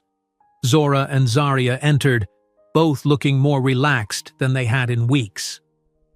"We just got off a call with the development team," Zora announced. "The response algorithm issues have been resolved. Empath AI is ready for full deployment." "That's excellent news," Alexander replied, genuinely pleased. "The market is eager for the official launch after the preview." "There's something else we wanted to discuss," Zarya said, her tone more hesitant. "About your offer regarding your estate." Alexander straightened in his chair. They had not mentioned his proposal since that dinner at his penthouse, and with the Nova crisis, he had assumed it was a topic for later consideration. "We've given it a lot of thought," Zora continued, "and while we appreciate the gesture, we don't think it's the right approach." Alexander nodded slowly, working to mask his disappointment. "I understand. It was perhaps presumptuous of me." "Let me finish," Zora interrupted gently. "We don't want your personal estate, but we'd like to propose an alternative." Zarya took up the explanation. "We'd like the 3 of us to establish a foundation together. Not just the Janelle Davis Foundation we already discussed, but something broader.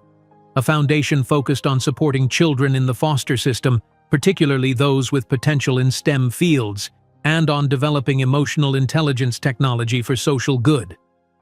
"We'd all contribute," Zora added, "financially and in terms of direction and vision. A true collaboration, looking forward rather than back." Alexander felt something tighten in his chest. Not pain, but a strange, unfamiliar warmth. "I'd be honored," he said simply.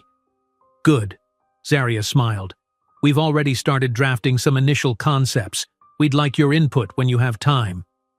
As they left, Alexander remained at his desk, contemplating how thoroughly his life had changed in the span of a few months.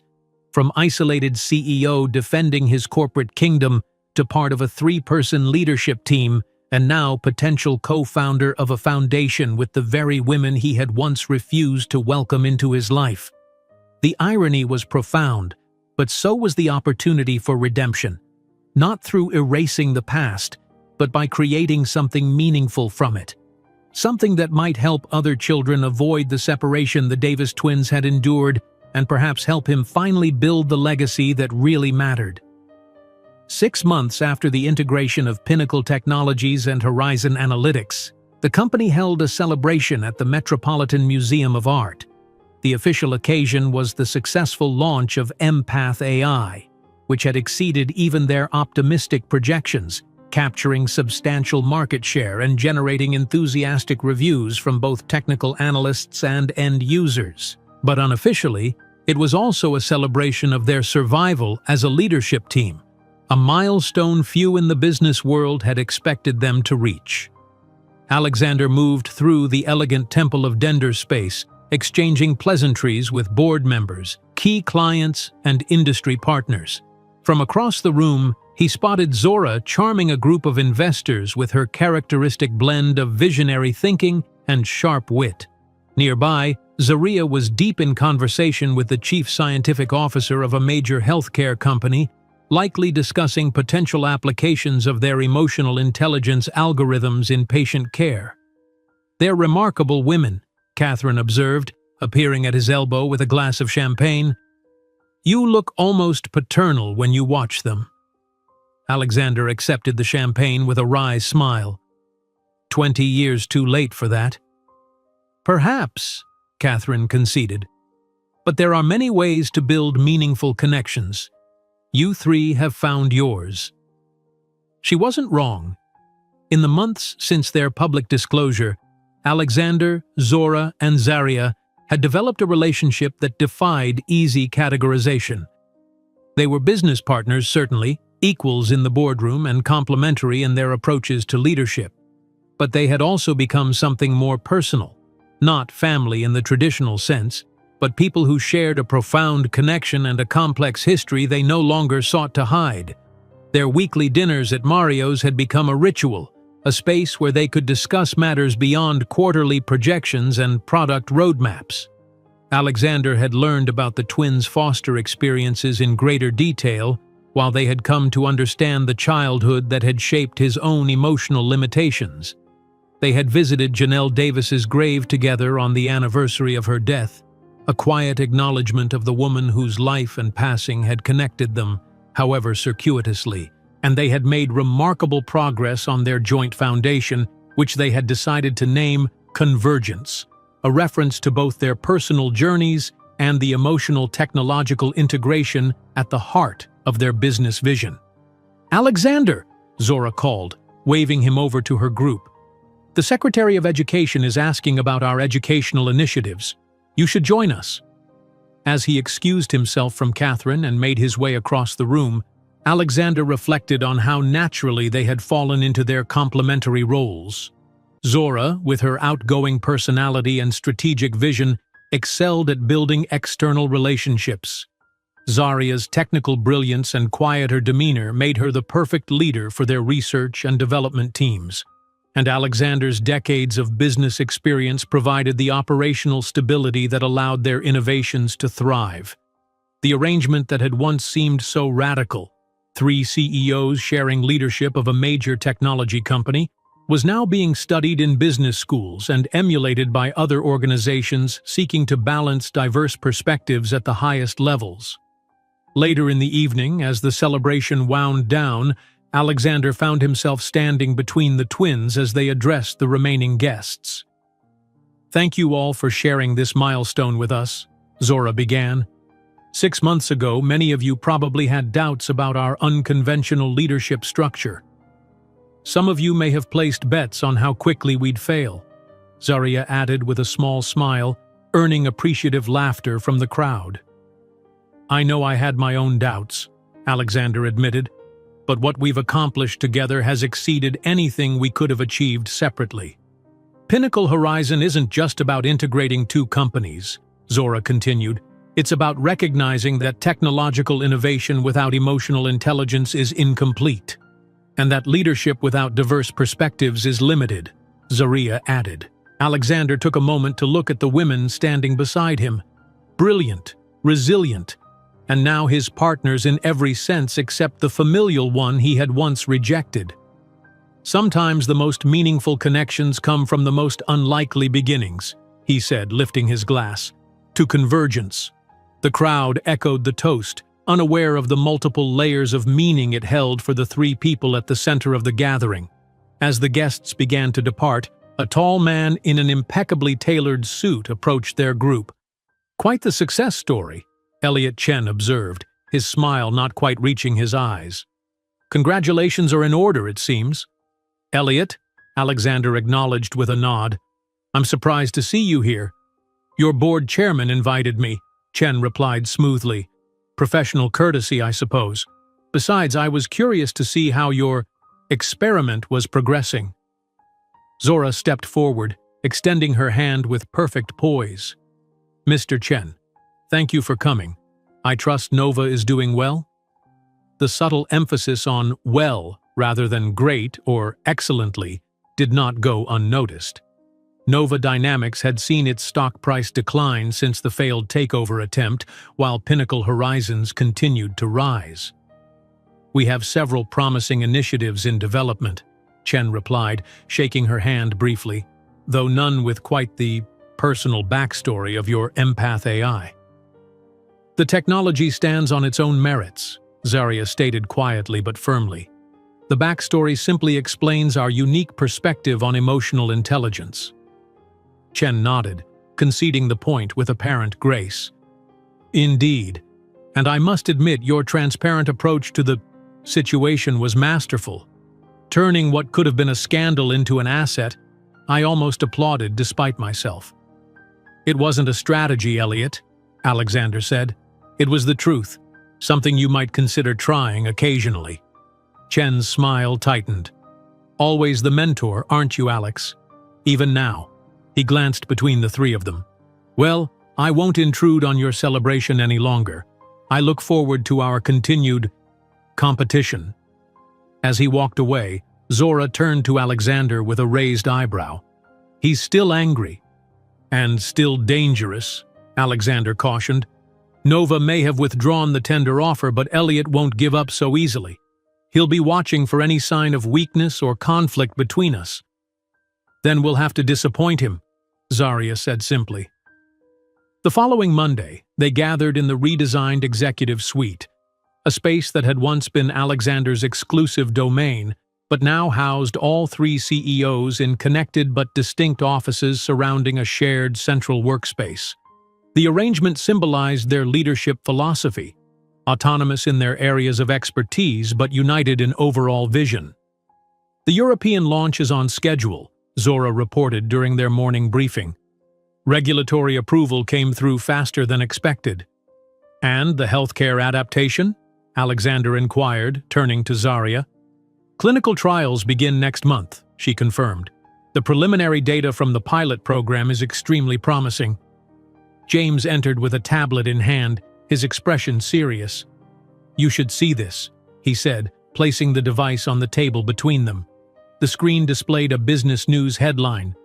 Nova Dynamics announces Project Empathy, new emotional AI platform in direct competition with Pinnacle Horizons Empath AI. They're claiming they've been developing it independently for years, James explained. But the architecture they've described sounds suspiciously similar to our system. Zora frowned, scanning the article. This reeks of industrial espionage. They couldn't acquire us, so they're trying to copy us. Can they do that? Alexander asked, looking at Zaria. How protected is our approach? We have strong patents on the core architecture, she replied, her brow furrowed in concentration. But the concept of emotional AI isn't exclusive to us. The question is whether they've genuinely developed their own approach or stolen aspects of ours. We need to investigate, Alexander decided. Discreetly. If Chen has crossed legal lines, we'll address it through proper channels. If not, we'll have to out-innovate him. Again. I have contacts at 2 firms that recently left Nova for other companies, James offered. They might be willing to share insights about Project Empathy's development timeline. Good, Alexander nodded. And Zarya, can you assemble a team to analyze their technical claims once more details are released? We need to know if they're infringing on our patents. Already on it, she confirmed. I've asked our legal team to prepare a comprehensive review of our intellectual property protections as well. Zora, who had been unusually quiet, looked up from the tablet with a determined expression. We should accelerate the Empath AI 2.0 development. If Nova is entering this space, we need to maintain our technological lead. That would require significant resources, Alexander cautioned. Resources currently allocated to other initiatives. Which is exactly what Chen wants, Zarya observed. To force us into reactive mode, disrupting our strategic roadmap. Alexander nodded slowly. You're right. We need to respond without being reactive. He turned to James. Prepare a comparison of our current Empath AI capabilities versus what Nova is claiming. Let's understand exactly where we stand before making any resource allocation decisions. As James left to gather the requested information, the three CEOs exchanged thoughtful glances. This was their first major competitive challenge since stabilizing their leadership structure, and how they handled it would set the tone for their future responses to market threats. Chen is counting on us to either panic or become complacent, Zora noted. He's trying to exploit potential fault lines in our leadership. Then we'll prove him wrong, Alexander said firmly, on both counts. Later that afternoon, they reconvened to review James's findings. The comparison revealed that while Nova's announced system claimed several capabilities similar to Empath AI, their approach appeared to be fundamentally different, less sophisticated but potentially adequate for certain market segments. They're positioning it as a simpler, more accessible alternative to our system, James explained. Lower price point, easier implementation, fewer features. Zarya studied the technical specifications with a critical eye. Their approach is clever, but limited. They've essentially created a pattern-matching system with pre-programmed responses, not true emotional intelligence.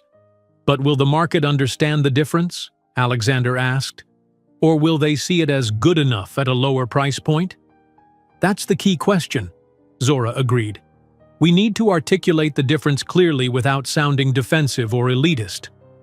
They spent the next several hours developing a comprehensive strategy, not just a reactive response to Nova's announcement, but a proactive plan to strengthen their market position and accelerate their innovation timeline without abandoning their core strategic initiatives. By evening, they had aligned on an approach that balanced immediate competitive needs with long-term vision. Alexander would focus on reinforcing relationships with key clients and partners, ensuring they understood the substantial differences between Empath AI and Nova's offering. Zora would lead a targeted marketing campaign highlighting the real-world impact of their more sophisticated emotional intelligence system, and Zarya would guide a focused enhancement of specific Empath AI features that would most clearly differentiate their technology from Nova's approach. As they prepared to leave for the day, Alexander paused at the door of their shared workspace. This is what Chen never understood about leadership, he observed. It's not about having all the answers yourself. It's about bringing together the right perspectives to find better solutions than any individual could develop alone. Zora smiled slightly. Is that wisdom from experience, Mr. Preston? Hard-earned, he confirmed with a self-deprecating smile. And about 20 years too late. But not too late entirely, Zarya noted quietly. That's the thing about time. It keeps offering new opportunities if you're paying attention. Alexander nodded, struck once again by how their unusual relationship had evolved into something none of them could have predicted. Not family, not merely colleagues, but partners in a shared journey that somehow managed to incorporate their complex past without being defined by it. Dinner at Mario's tomorrow, he suggested, to celebrate surviving our first post-integration competitive crisis. The twins exchanged one of their silent communications before Zora answered.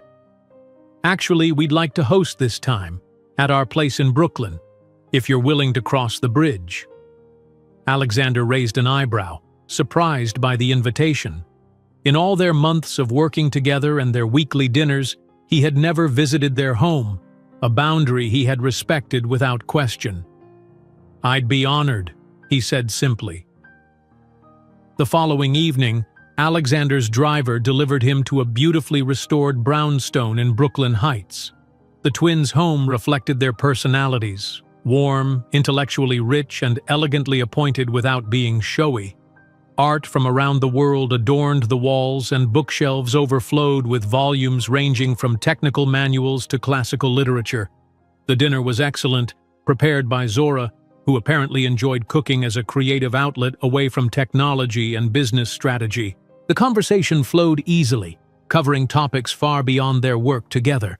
Books they had read, places they hoped to visit, philosophical questions about the future of human-AI interaction. After dinner, Zaria led them to a small garden behind the brownstone, a surprisingly lush space in the heart of the city. As they settled into comfortable chairs with glasses of cognac, Alexander found himself more relaxed than he had been in years, perhaps decades. "I've been thinking about our foundation," Zora said, breaking a comfortable silence. "Convergence. We've made good progress on the structure and funding, but I keep coming back to the question of leadership." "What about it?" Alexander asked. "We'll need someone to run it day to day," she explained. "Someone who shares our vision but isn't divided between the foundation and Pinnacle Horizon." Alexander nodded thoughtfully. "I've been considering that too. I have a few candidates in mind, experienced non-profit executives with backgrounds in both education and technology." "We were thinking of someone specific," Zaria said quietly. "Someone who knows all of us and understands both the business and human dimensions of our vision." Alexander raised an eyebrow questioningly. "Catherine," Zora stated. "She's perfect for it. Experience in human resources, personal knowledge of our story, respected in the business community but with a genuine commitment to social impact." "And she's bored in retirement," Alexander added with a smile, warming to the idea immediately. "She's been looking for a meaningful project. This could be perfect." As they discussed the possibility further, Alexander felt a deep sense of rightness about the suggestion. Catherine had been the one to bring the twins into his life 20 years ago. Now she might help them extend the impact of their unlikely reconciliation to other children facing similar circumstances. 1 year to the day after Pinnacle Technologies and Horizon Analytics announced their integration, Alexander stood at the podium in the grand ballroom of the Waldorf Astoria. Behind him, a massive screen displayed the newly unveiled logo of the Convergence Foundation, 3 intertwined circles in shades of blue, green, and gold. "Today marks not just the anniversary of our corporate integration," he began, looking out over the assembled guests, "but the official launch of an initiative that means even more to my co-CEOs and me personally." The crowd, a mix of business leaders, educators, politicians, and non-profit directors, listened attentively. In the front row sat Catherine Wells, elegantly dressed and radiating quiet pride. Beside her were the twins' former foster parents, the professor and his wife who had supported Zora through her teenage years, and the Brooklyn couple who had raised Zaria. Despite the complexities of those relationships, the Davis sisters had insisted on including them in this milestone. The Convergence Foundation represents our commitment to ensuring that every child, regardless of circumstances, has the opportunity to reach their full potential, Alexander continued. With an initial endowment of $50 million and ongoing funding from Pinnacle Horizon, we will focus on 3 core initiatives. He gestured to Zora, who joined him at the podium. Our education initiative will provide scholarships and mentoring for children in foster care, with a particular focus on those interested in STEM fields, she explained. Having navigated that path ourselves, my sister and I understand both the challenges and the transformative power of educational opportunity. Zaria stepped forward next.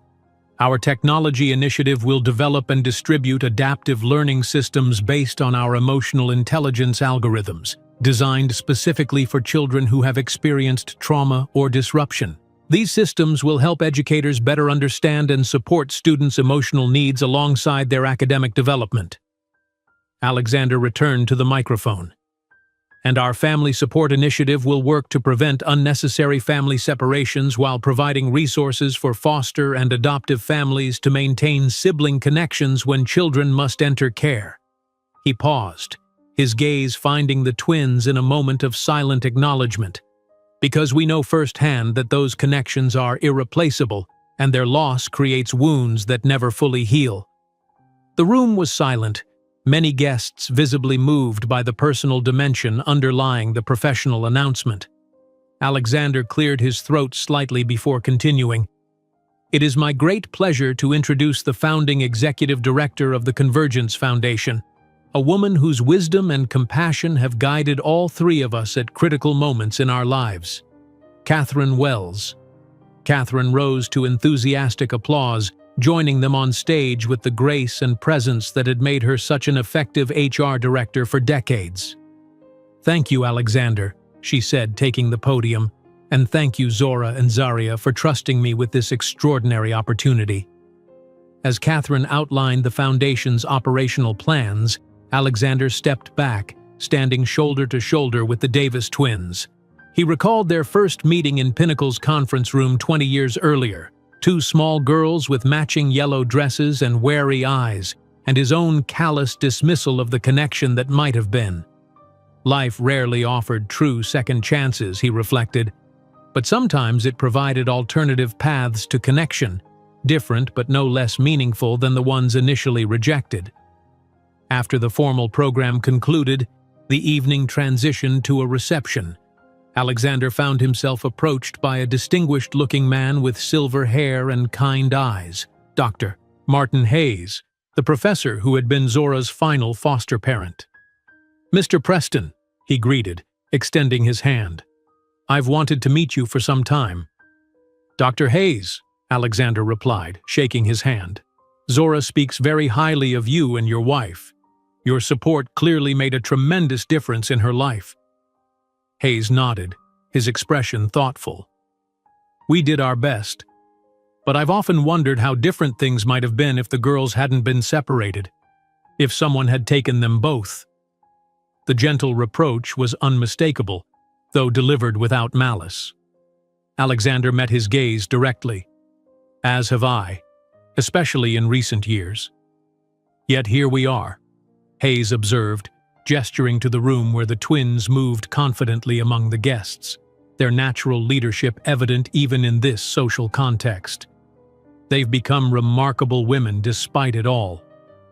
"Because of it all," Alexander corrected, echoing Zora's words from months earlier. "Their experiences shaped them, as did your guidance." Hayes studied him for a moment. "You know, when Zora first told me about the integration with Pinnacle, I was concerned. I remembered how devastated she was when she discovered as a teenager that a wealthy CEO had refused to adopt them. She never named you, but I knew the story affected her deeply." Alexander nodded, accepting the difficult truth. "It's a responsibility I'll carry forever." "And yet," Hayes continued, "when I see the three of you together now, there's something fitting about it. Not what could have been, but what has become instead." Before Alexander could respond, Zaria approached, champagne glass in hand. "I see you've met Martin," she said to Alexander. "He was the first person Zora called when we reunited at MIT. "He's been telling me about teenage Zora," Alexander replied with a small smile. "I'm gathering she was as formidable then as she is now." Zaria laughed, a warm sound that still surprised Alexander when he heard it. Worse, she organized a protest when her high school tried to cut the advanced mathematics program. At 16. "And you?" Alexander asked. "What were you like as a teenager?" "Quieter," Zaria admitted. "I lived in books and computer code. My foster parents." She glanced across the room where the Brooklyn couple stood chatting with Catherine. "They weren't unkind, but they didn't really understand me. I think they found me somewhat alien." Hayes squeezed her shoulder gently. "Their loss. I would have been proud to foster both Davis sisters." The conversation shifted to the Foundation's educational initiatives, with Hayes offering insights from his decades in academia. Alexander listened attentively, struck by how easily they had moved from the painful past to the constructive present. There was no pretense that the wounds hadn't existed, but neither were they allowed to define the current relationship. Later, as the event wound down, Alexander found himself standing with the twins near the ballroom's windows, Manhattan's lights twinkling beyond the glass. They had done this often over the past year, found quiet moments to connect amid the whirlwind of their shared professional lives. "Catherine was perfect tonight," Zora observed.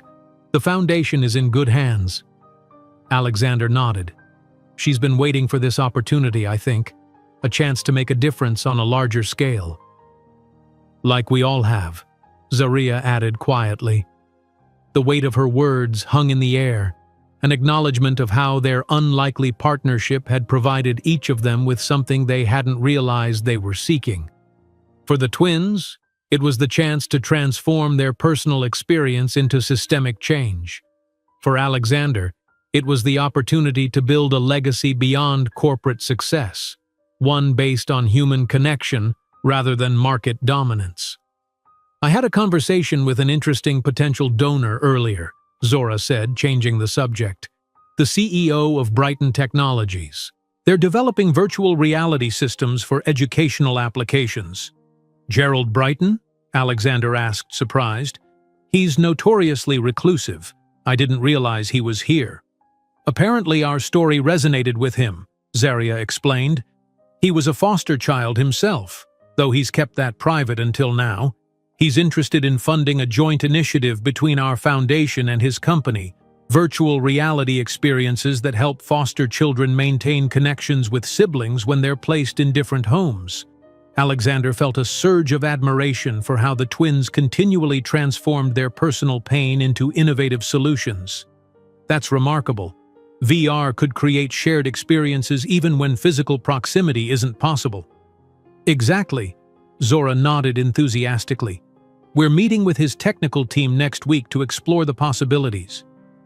As they discussed the potential of the Brighton partnership, Alexander marveled at how naturally they had fallen into their complementary roles, not just as business leaders but as architects of social impact. Zora's visionary thinking and networking skills, Zaria's technical brilliance and thoughtful implementation, his own experience and business acumen. Together, they formed something greater than any could have achieved alone. The thought reminded him of a question that had been nagging at him for months. "May I ask you something personal?" he ventured. The twins exchanged a brief glance before Zaria nodded. "Of course. When you first approached Pinnacle, when you proposed the partnership that eventually became our integration, was it truly just business? Or was there some part of you that wanted to, I don't know, close a circle somehow?" Zora considered the question seriously. "Initially, it was primarily business. Your company needed our technology, and we needed your market position and resources." "But we did recognize the irony," Zaria admitted, "and perhaps there was something fitting about creating a connection that had been refused before. Not a replacement for what might have been," Zora clarified, "but a different kind of relationship, one based on mutual respect and shared vision rather than dependence or obligation." Alexander nodded slowly. "That makes sense. And now? A year later?" The twins exchanged another of their silent communications before Zora answered. "Now it feels like we're exactly where we're supposed to be, building something meaningful together but as equals, as family of choice rather than circumstance," Zaria added softly. The phrase struck Alexander powerfully. Family of choice. Not the father-daughter's relationship that might have been, but something equally valid in its own way. A connection formed through conscious decision and ongoing commitment rather than biological accident or legal arrangement. I'm honored to be part of that choice, he said simply. As the last guests departed and the event staff began clearing the ballroom, Catherine joined their small group by the windows. Well, that was quite a success, she observed. The foundation has already received commitments for an additional $12 million in donations on top of your initial endowment. Your speech was perfect, Zora told her warmly. You captured exactly what we're trying to accomplish. It wasn't difficult, Catherine replied. The three of you have been remarkably clear in your vision. She studied them with the perceptive gaze that had made her such an effective HR director. You know, a year ago, I would never have predicted this outcome. I hoped for a successful business partnership, but this, she gestured between them. This is something else entirely. Family of choice, Alexander said, testing the phrase aloud. Catherine's eyes widened slightly, then crinkled with pleasure. Yes, that's it exactly. Not defined by what could have been, but by what you've chosen to build together. As they gathered their things and prepared to leave, Alexander felt a profound sense of contentment. The past year had transformed not just Pinnacle Technologies, but his understanding of success and connection. For decades, he had measured achievement in market share and profit margins, isolating himself in the process. Now he recognized that the true measure lay in relationships, the lives touched, the differences made, the bridges built where once there had been only walls. Outside the hotel, their three cars waited at the curb. Before they separated, Zora turned to Alexander. Brunch on Sunday? We're trying that new place in Dumbo. I'd like that, he replied. As he settled into the back seat of his car, Alexander watched the twins walk toward their own vehicle, their animated conversation suggesting they were already discussing some new idea or initiative. 20 years ago, he had refused to give them a home, believing children would distract from his singular focus on building Pinnacle Technologies. The irony was exquisite. 2 decades later, those same children, now brilliant women, had not only saved his company, but had expanded his vision of what success could mean.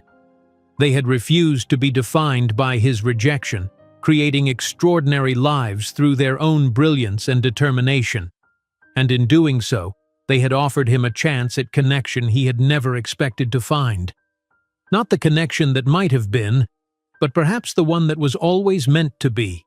A relationship built on mutual respect, shared purpose, and the recognition that it's never too late to choose a different path. A family of choice, forged not in obligation but in the conscious decision to build something meaningful together, despite the painful past. As his car pulled away from the curb, Alexander smiled at the thought. Some mistakes couldn't be undone. Some opportunities, once refused, never returned in the same form. But sometimes, if you were fortunate beyond deserving, life offered not a second chance, but a different one. An alternative path to connection that proved equally meaningful in its own unique way. The Davis twins had saved Pinnacle Technologies. But more importantly, they had saved Alexander Preston from the isolation of his own making, not through forgiveness or forgetting, but through the profound act of creating something new from the ashes of what might have been. If you enjoyed today's video, I'm sure you'll love the next one. Don't waste time. Just click on the screen.